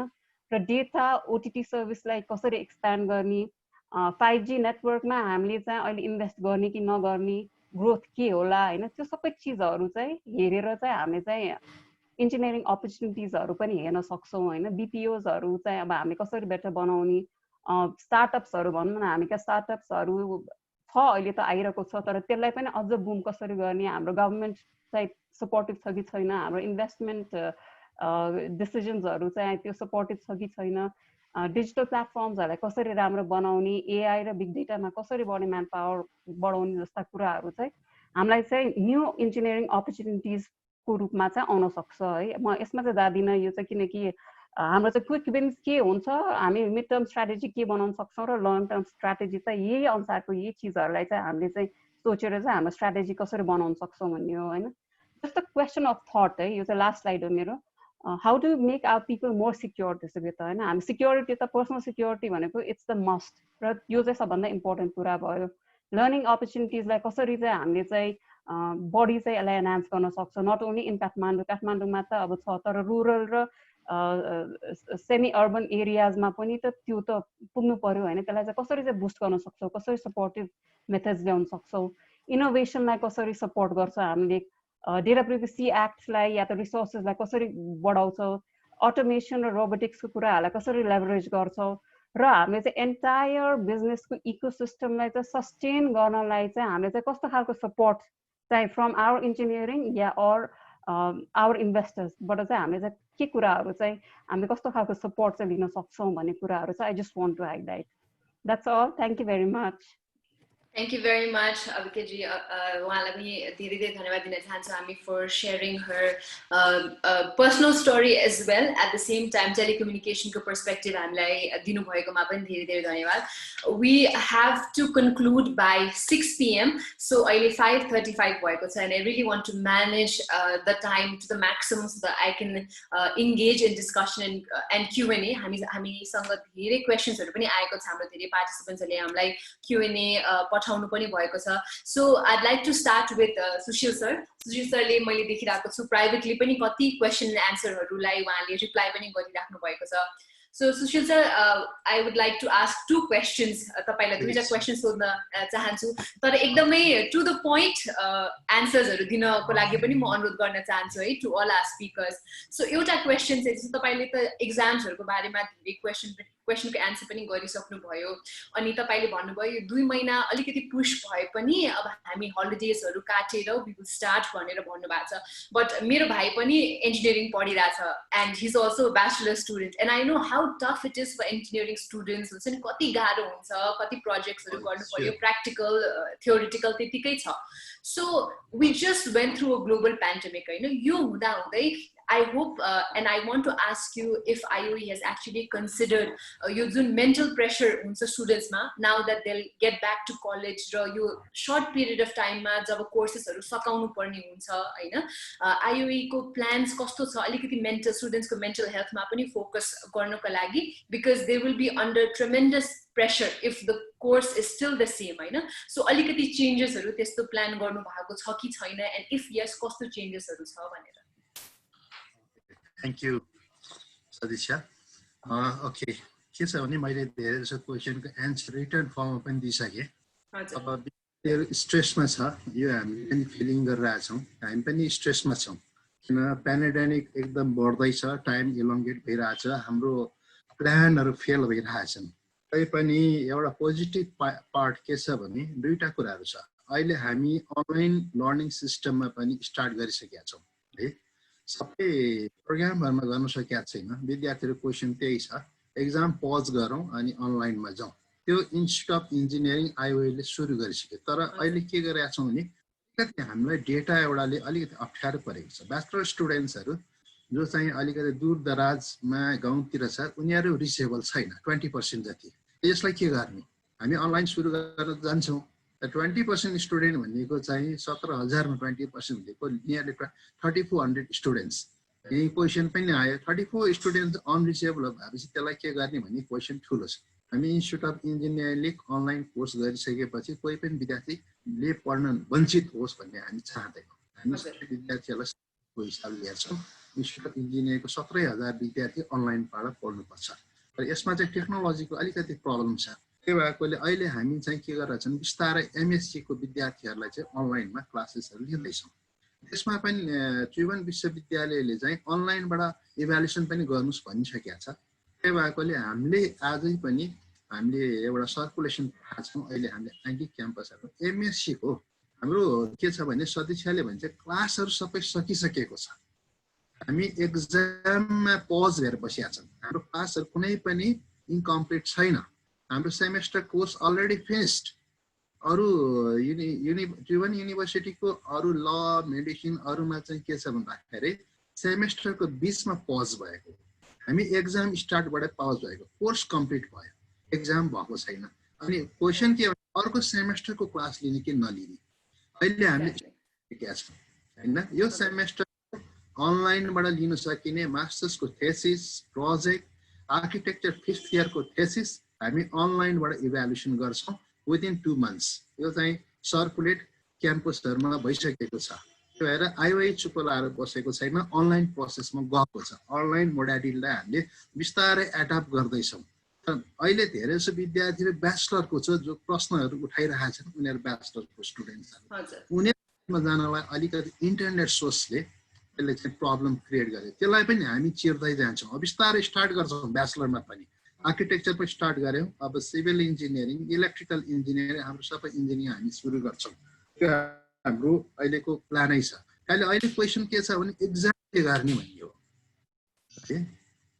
एक्जामलाई चाहिँ हामी दुईटा एउटा अप्सन यदि कोभिड-19 नर्मल भयो नेपाल सरकारले पनि अहिले जुन प्रपोजल ल्याएको छ युनिभर्सिटीहरु 26 राउन्डमा खोल्यो भने त्यसलाई शेड्युललाई फलो गरेर हामी चाहिँ हाम्रो एकाडेमिक प्लान त्यो अनुसारले लैजान्छौं जुन प्लान एफ भनेर मैले अघि स्लाइडमा देखाएँ त्यो अनुसार जान्छौं अर्को हामी ब्लेन्डेड मेथडमा जान्छौं अनलाइन क्लासेस अलिकति हामी ट्रेनिङ गर्दै छौं विद्यार्थीलाई एट्र्याक्ट गर्दै छौं विद्यार्थी 100% आउँछ भने हामी अनलाइन कोर्सेसहरु अर्को सेमेस्टरको एकदम कम्प्रिहेन्सिभ होइन उनीहरूलाई असाइनमेन्ट दिने उनीहरूले कन्सल्टेसन गर्ने यो अहिले भइरहेको छ अहिले हामीले गरिरहेको छौँ मैले अघि एउटा स्लाइडमा फोटो देखाएँ मैले आफ्नो थेसिसको स्टुडेन्टलाई अनलाइन कन्सल्टेसन गरेर आज मेरो स्लाइडमा हेर्नुहोस् हाम्रो अरू टिचर्सहरूले गरिरहेको त्यो चाहिँ कन्टिन्यू भयो तर मास अफ स्टुडेन्ट्समा हामी पुग्न सकेका छैनौँ त्यो चाहिँ हामी चाँडै जान्छौँ So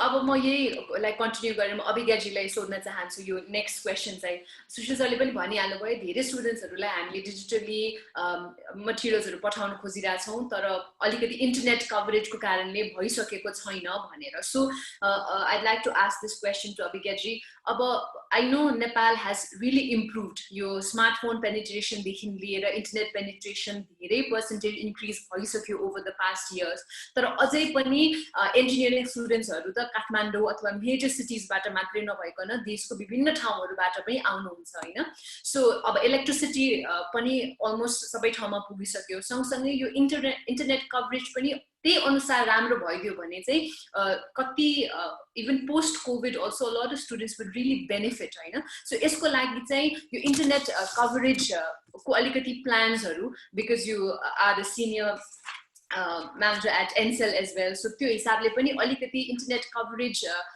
को अलिकति एउटा इस्युलाई कसरी ट्याकल गर्न सकिन्छ होला भनेर एन्ड सँगसँगै मेबी स्टुडेन्ट्सहरूलाई और in collaboration with the universities के गर्न सकिन्छ कि specially for this problem so that यसले गर्दाखेरि चाहिँ जो स्टुडेन्ट्सहरू अझै बाहिर मेजर सिटिज बाहिर हुनुहुन्छ उहाँलाई चाहिँ कसरी राहत मिल्न सक्छ होला भनेर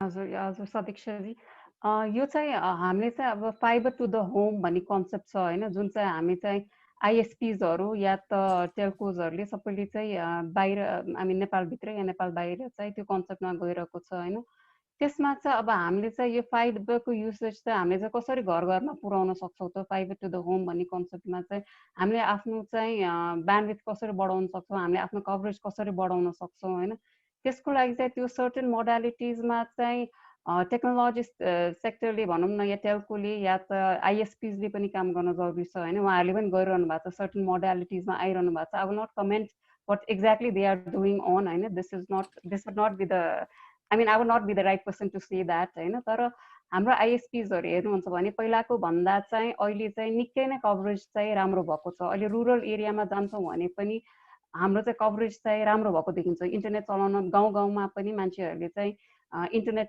चलाउन पाइराख्नु भएको छ होइन अब यो सेक्टरलाई चाहिँ बुस्ट कसरी गर्न सकिन्छ भनेर I am sure that they are coming with their strategies होइन किन यसमा चाहिँ अपर्च्युनिटिज टेल्कोले होस् या आइएसपीले होस् सबैले यसमा अपर्च्युनिटी पनि देखेको छ डेटा ग्रोथले गर्दाखेरि 4G पेनिट्रेसन राम्रो गर्ने कि अब हाम्रो भनौँ एडिएसएल सर्भिसेस ब्रडब्यान्ड इन्टरनेट राम्रो कसरी गर्ने भनेर चाहिँ they are working upon that होइन so it's so I'm sure that they have their own plans and they are coming up with better plans in future भनेर चाहिँ म भन्छु यसको लागि अनि अर्को क्वेसन चाहिँ हाम्रो एकजना पार्टिसिपेन्टले पनि सोध्नु भएको छ that you know they sometimes अब हाम्रो यहाँ कम्प्युटर इन्जिनियरिङ अथवा हुन्छ नि आईटी पढिसकेपछि हाम्रो कति चाहिँ अब जब अपर्च्युनिटिजको लागि स्पेशली चाहिँ अलिकति वर्कफोर्समा जाँदाखेरि चाहिँ अलिकति गाह्रो भएको जस्तो महसुस कति विद्यार्थीहरूले पनि गर्नुहुन्छ भनेर अनि यहाँले पनि भन्नुभयो थियो सर्ट टर्म इन्टर्नशिप प्रोग्राम्सहरू ल्यायो भने चाहिँ मेबी इट बी बेटर भनेर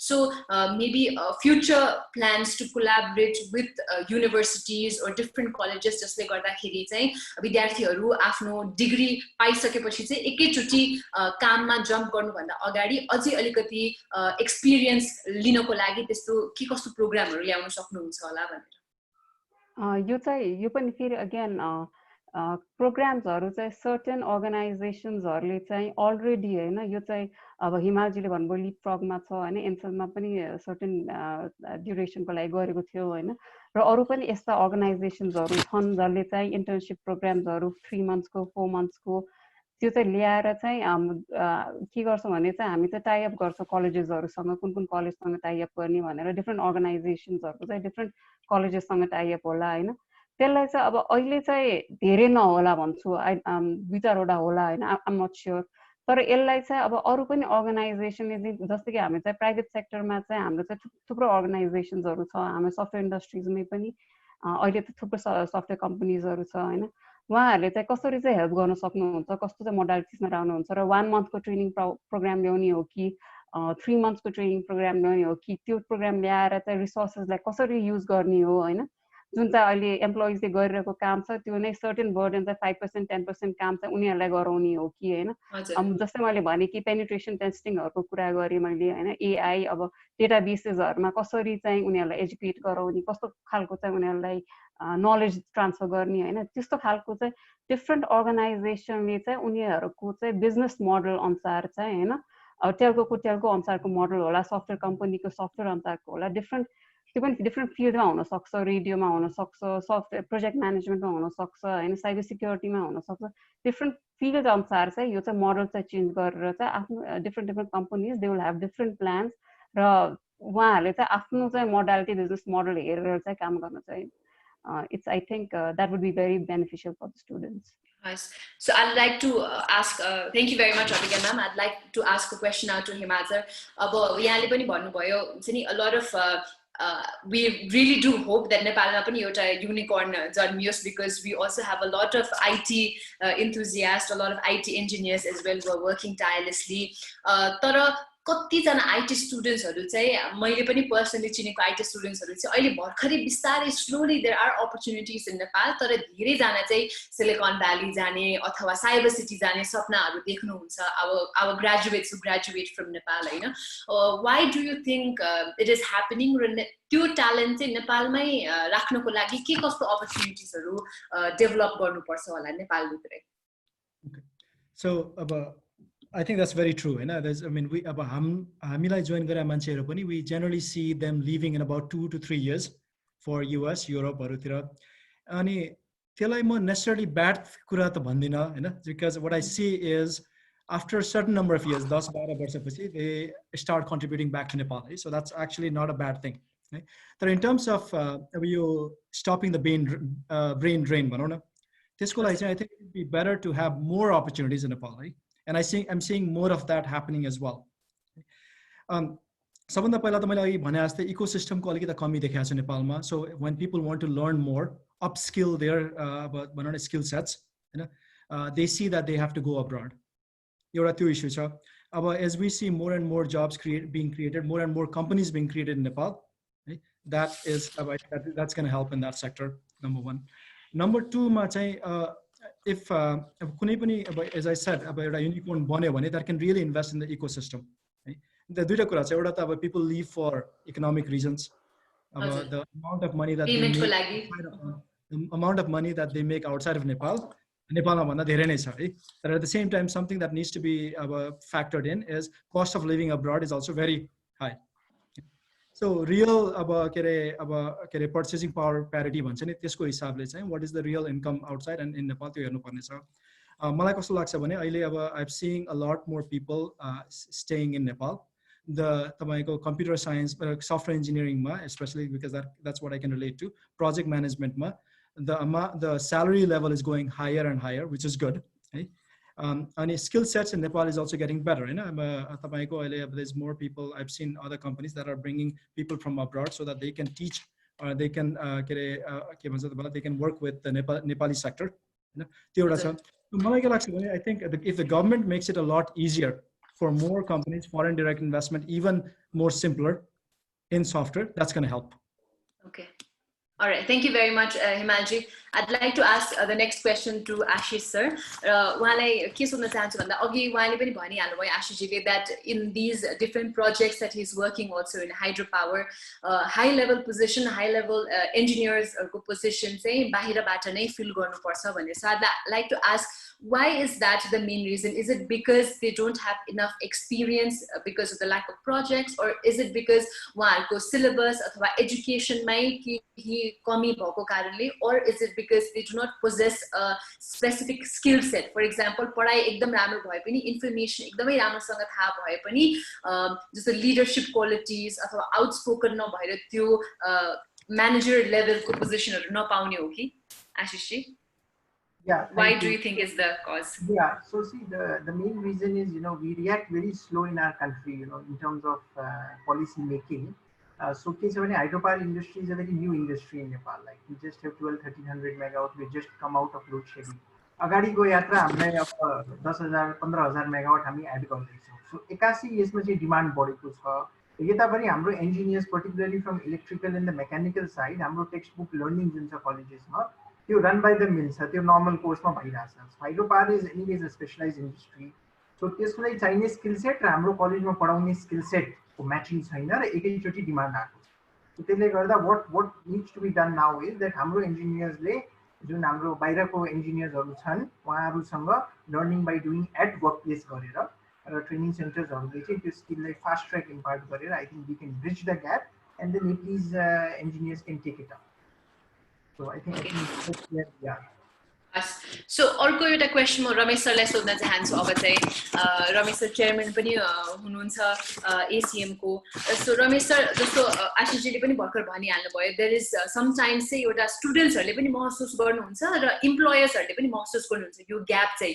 स्टुडेन्ट्सहरूले हाई मार्क्स ल्याएर राम्रो मार्क्स ल्याएर राम्रो डिभिजनमै पास भइसक्दाखेरि पनि हायर गर्ने बेलामा चाहिँ सर्टन क्वालिटिजहरू त्यो स्टुडेन्ट्समा अथवा त्यो ग्रेजुएट्समा नदेखिएको कारणले चाहिँ उहाँहरू राम्रो अपर्च्युनिटिज उहाँले पाउन सक्नुहुन्न। सो यो ग्यापलाई चाहिँ as someone who is been working in the education field for so long इन्डस्ट्रिजहरूसँग अथवा गभर्मेन्टसँग मिलेर डिफ्रेन्ट पोलिसिजहरू ल्याएर कसरी चाहिँ यो ग्यापलाई फुलफिल गर्न सकिन्छ होला रमेश सर, स्टुडेन्ट्सहरूको बेनिफिटको लागि चाहिँ? रमेश सरको माइक अफ छ है सर, म्युटमा छ हजुरको। भयो? हजुर भयो।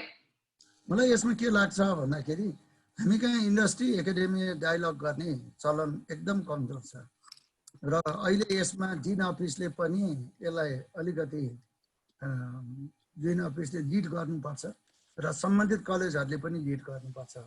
हामीले एजुकेसन त दियौँ, त्यो एजुकेसनमा हाम्रो स्ट्रेन्थ के विकनेस के सोर्ट एनालाइसिस चाहिँ गर्नुपर्छ। सोर्ट एनालाइसिस गरेर सम्बन्धित कलेजहरूले पनि सम्बन्धित इन्डस्ट्री सेक्टर गरेर सोर्ट एनालाइसिस गर्यो भने हाम्रो स्ट्रेन्थ योमा रहेछ, हाम्रो नपुग्ने कुरो यो रहेछ अथवा कमजोरी यो रहेछ भनेर जान सक्छु। नम्बर 1। नम्बर 2 चाहिँ मेरो अर्को चाहिँ के हो भने मैले बार बार उठाएको इन्टर्नसिपमा पठाउनुपर्छ।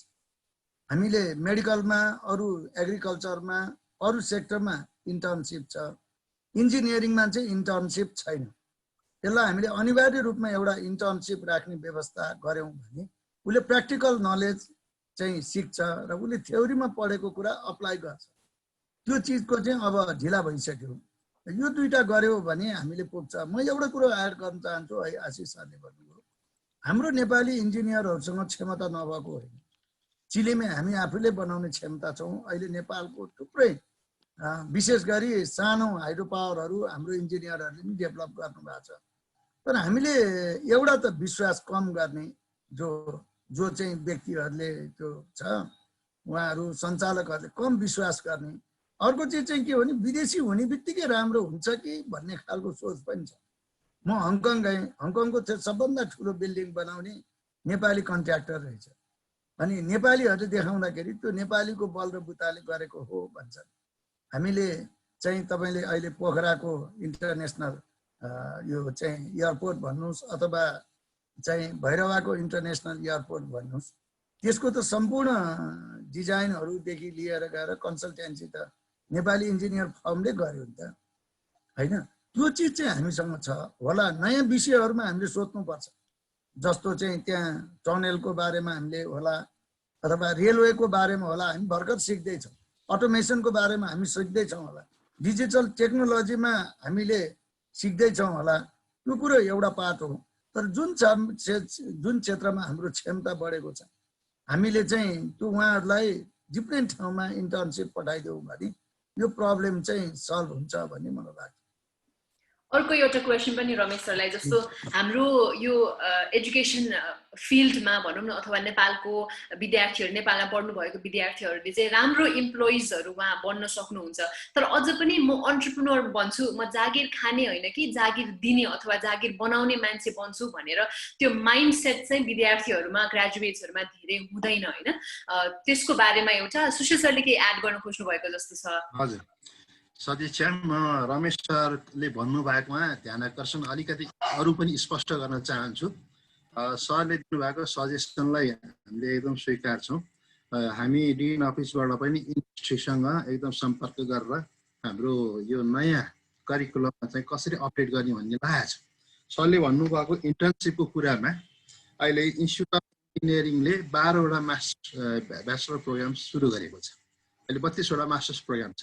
12 वटा मध्ये तपाईको चाहिँ 3 वटा प्रोग्राममा चाहिँ इन्टर्नसिप छ सर।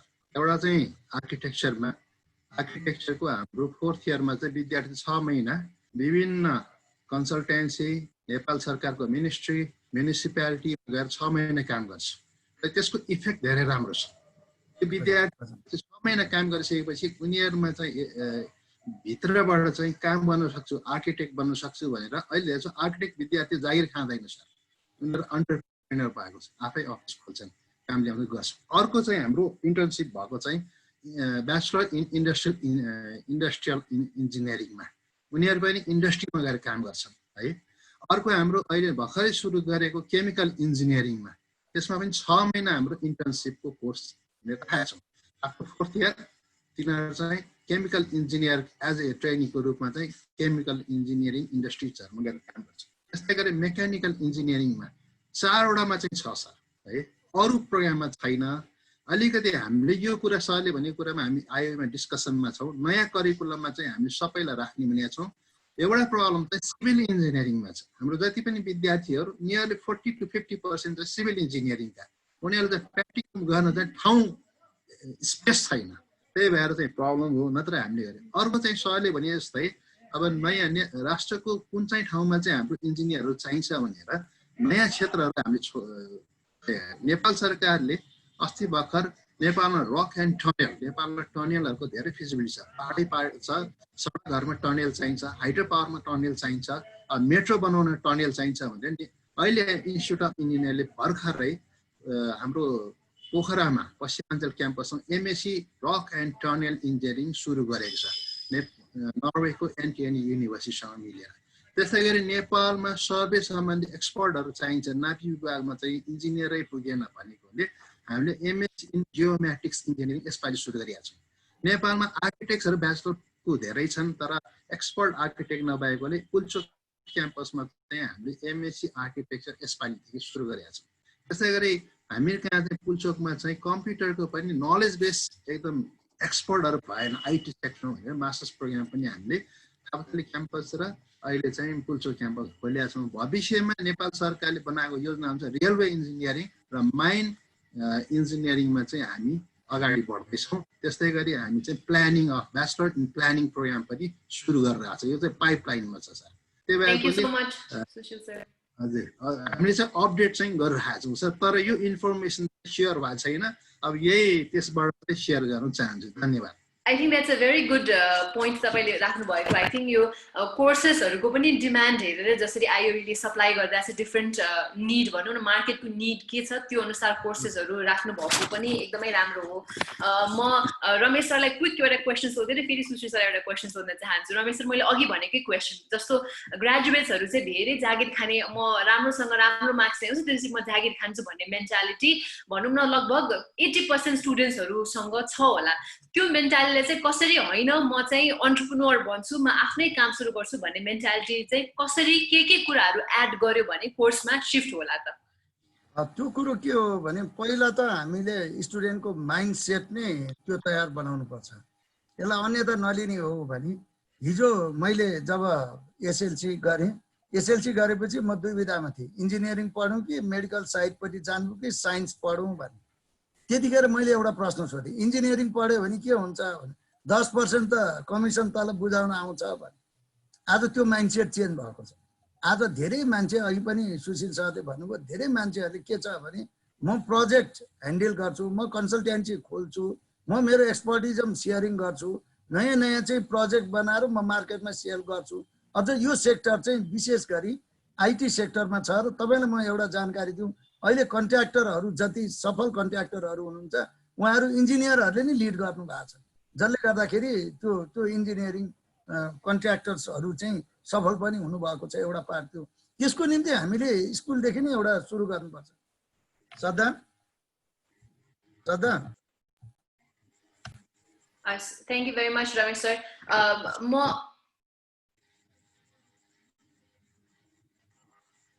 रमेश सरको म्युटमा छ। रमेश सर फेरि सुनिएन।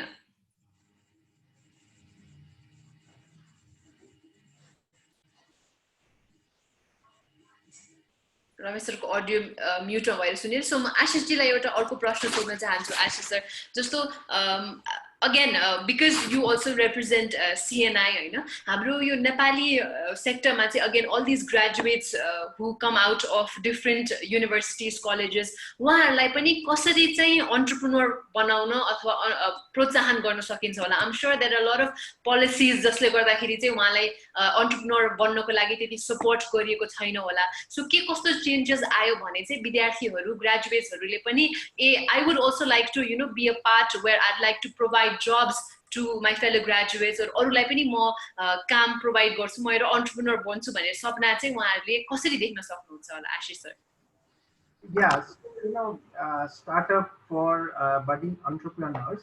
यसको लागि चाहिँ I think what is required that industry ले only expect गर्ने colleges-हरुले यस्तो engineers roll out गर्नु भन्दा नि they should be more responsible and create incubation centers. They may provide seed funding and they may go to campuses and say that see we are an IT company or we are a manufacturing company and this is the seed fund available and you come and join us and then explore over 3 months or 6 months. Again, government in this budget has come up for concessional loan up to 50 lakh for startups. So funding is gradually coming in. The need has been felt. So I think industry they have to rise up to the occasion now, and then as Himanshi Leapfrog has a 3 months, 4 months program.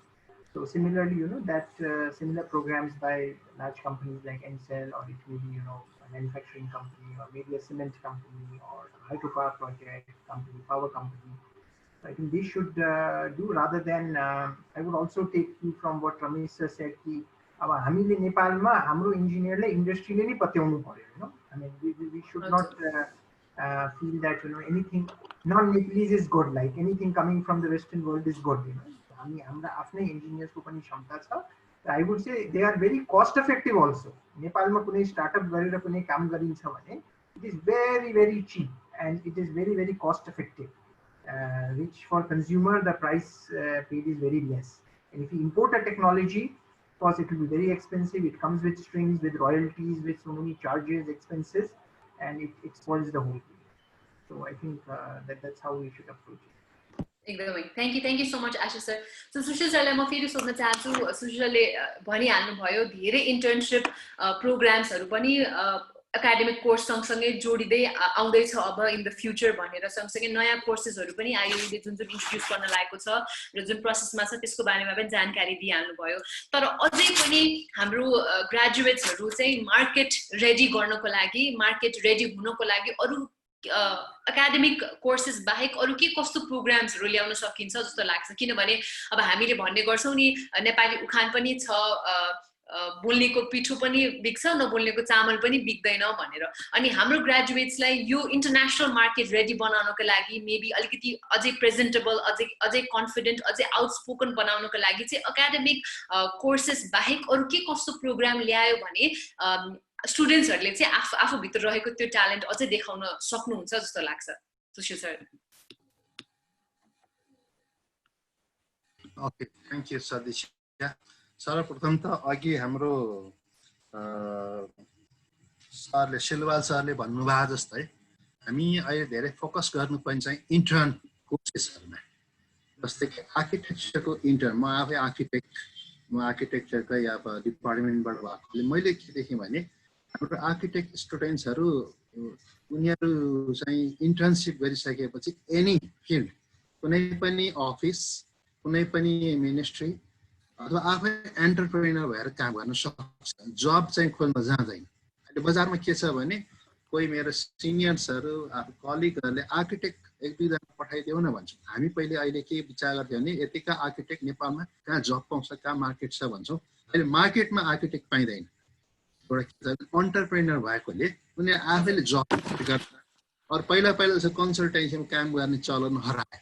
कन्सल्टेन्सीबाट कामहरु ल्याएर आफै गर्ने आफ्नो साथीहरुबाट चाहिँ office create गर्ने अहिले home अफिसहरु गर्ने digitalise गर्ने त्यस्तो सिस्टमहरु आइसकेको छ.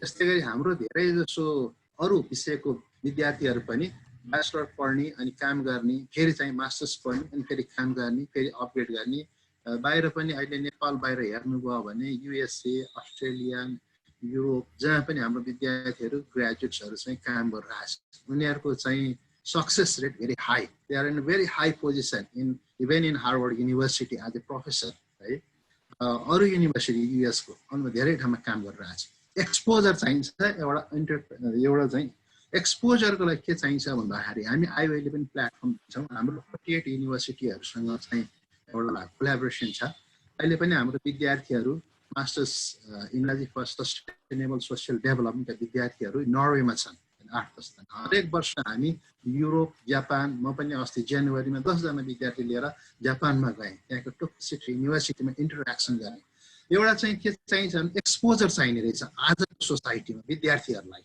एक्सपोजर कहाँ चाहिन्छ भन्दा क्लासरुममा होइन अनलाइनबाट पनि पाइन्छ अहिले अनलाइनबाट चाहिँ हामी संसारको कुनै पनि कन्फरेन्सहरूमा भाग लिन सक्छौँ पेपरहरू हामीले अहिले के गरेका छौँ इन्स्टिट्युट अफ इन्जिनियरिङको स्ट्यान्डर्डाइज गर्नको लागि अस्ति भर्खर ग्रेजुएट कन्फरेन्स गऱ्यौँ त्यहाँ 150 ग्रेजुएट स्टुडेन्ट्सहरूले पेपर प्रेजेन्ट गरे त्यो पेपरहरू संसारबाट हेरेछ एक्सपोजर वान एक्सपोजर रिसर्चहरूको एक्सपोजर अर्को चाहिँ अरू युनिभर्सिटीहरूसँग एक्सपोजर हाम्रो विद्यार्थीहरू पनि त्यहाँ एक्सचेन्ज प्रोग्राम पनि छ हाम्रो नर्वेसँग युएससँग जापानसँग अर्को चाइनासँग इन्डियासँग होइन धेरै युनिभर्सिटी छ अहिले हाम्रो कतिपय विद्यार्थी आइआइटी दिल्ली आइआइटी यसरी चाहिँ के चाहिन्छ भने इन्टरनेसनल सिनेरियो ग्लोबलाइज भइसकेको छ इन्स्टिट्युट अफ इन्जिनियरिङको एजुकेसन इन्टरनेसनल सिनेरियोमा हेऱ्यो भने हाम्रो विद्यार्थीहरू त्यहाँ गएर टप गरेका छन् इन्स्टिट्युट अफ इन्जिनियरिङबाट हामी अस्ति युनिभर्सिटी अफ रुड्की आइआइटी रुड्कीमा गयौँ आइआइटी दिल्लीमा गयौँ त्यहाँ हामी सम्पूर्ण विद्यार्थी भेट्यौँ हाम्रो प्रोडक्टहरू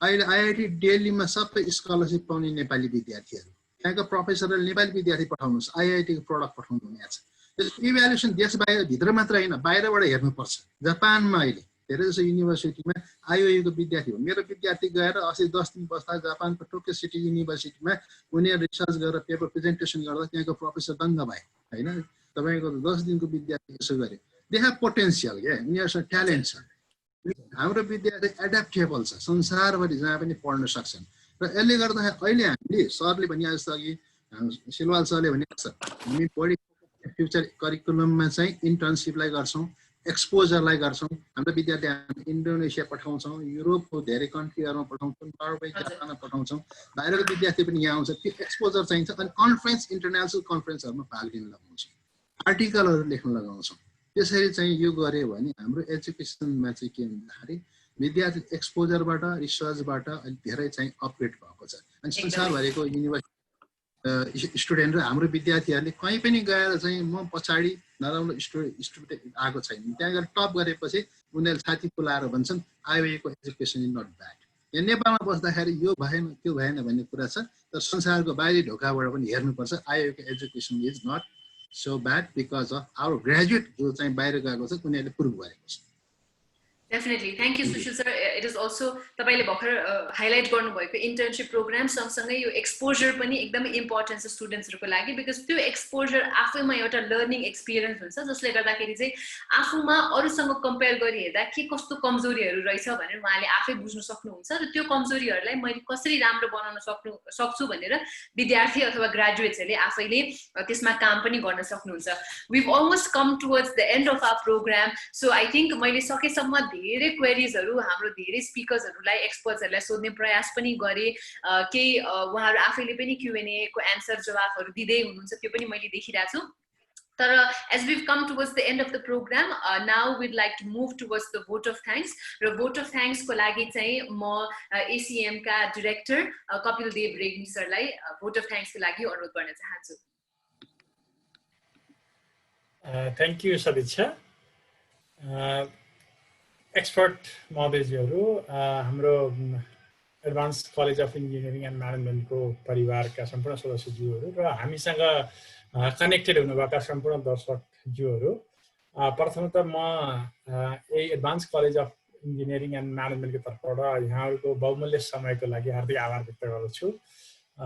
यो पेन्डेमिकले यस्तो कन्फ्युजनको स्थिति बनायो र बिस्तारै हामी अब बाहिर आइराछौं. त्यो पाण्डोराको बक्स भने जस्तो एकदमै समस्याको बीचमा पनि केही होप देखिएको भन्ने स्थिति अहिले होको स्थिति हो र अनि हामीले यो कार्यक्रम आयोजना गर्नुको अवस्था पनि अब चाहिँ कोभिड अब it has been a part अब यसबाट हामीले कसरी सहज परिस्थितिमा आउन सक्छौँ र मेबी अब इन्जिनियरिङ एउटा मेजर पार्ट अफ हाम्रो सोसाइटी पार्ट अफ लाइफ हो त्यसका फ्युचर सम्भावना के हुन सक्छन् किनभने there are so many graduates studying engineering अथवा those who are thinking of joining engineering यसले एउटा हेल्प गर्ला भन्ने लागेको हो र अब यो परिस्थिति के भइदियो भने अब यति ठुलो इतिहासमै ठुलो यो ह्यापनिङ हो होइन दुःखद हो भनौँ न होइन यो कोभिडको अब पहिला वर्ल्ड वार फर्स्ट र सेकेन्डको अगाडि पछाडि भनिन्थ्यो अब कोभिड भन्नु पछाडि भनेर त्यो जेनेरेसन नै त्यसरी हेर्न पर्ने स्थिति छ र यसको एउटा मेजर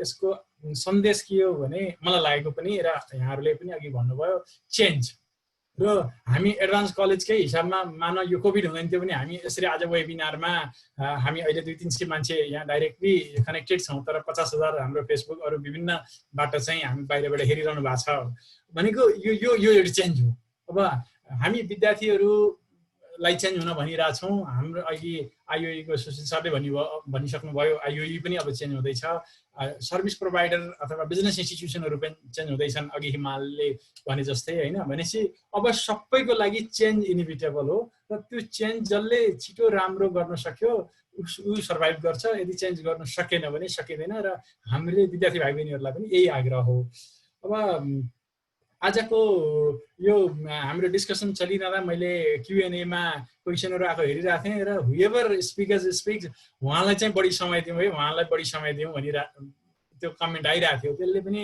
हाम्रो भ्युअरहरू कति यो टेम्प्टेड हुनुहुन्छ यो कुराबाट कति खुसी हुनुहुन्छ अथवा यस्तो खालको प्रोग्रामहरू अझ बढी चाहिरहनु भएको छ भन्ने पनि देखिरहेछ अब हामी अभिज्ञानजीदेखि लिएर हिमाल युएसबाट कनेक्ट हुनु अथवा आशिष सर यहीँबाट हि इज देयर अनि सुशील सरको भर्खरै अब आई थिङ्क डिनको रूपमा चाहिँ आइओईमा जानुभएको छ हि हेज सो मेनी अब असाइनमेन्ट्स अथवा काम छ डिस्पाइट अल द्याट सरले यत्रो महत्त्वपूर्ण समय दिनुभयो र हामी अब आइओईसँग चाहिँ अझ बिगर हिसाबमा how can we work together हाम्रो कोलाबोरेसन के हुनसक्छ अघि आए जस्तो हामी यो हाम्रो पनि अब्जेक्टिभ यो भने इन्डस्ट्रीलाई क्लासरुममा ल्याउने क्लासरुमलाई चाहिँ इन्डस्ट्रीमा लैजाने हो किनभने इम्प्लोएबिलिटी भनेको त्यसैमा छ अथवा हामीले स्टार्टअप अथवा हामीले एन्टरप्रेनर तयारी गर्ने त्यही हो र बाहिरतिर हेऱ्यो भने हरेक युनिभर्सिटीहरू चाहिँ स्टार्टअप सेन्टर गरे हुन्छ लगानी गरे हुन्छ युनिभर्सिटीहरूले अब हामीसँग त्यो स्थिति छैन र सिक्ने पनि हो र अब इन्डस्ट्रीसँग जस्तो हिमालजी नै हुनुभयो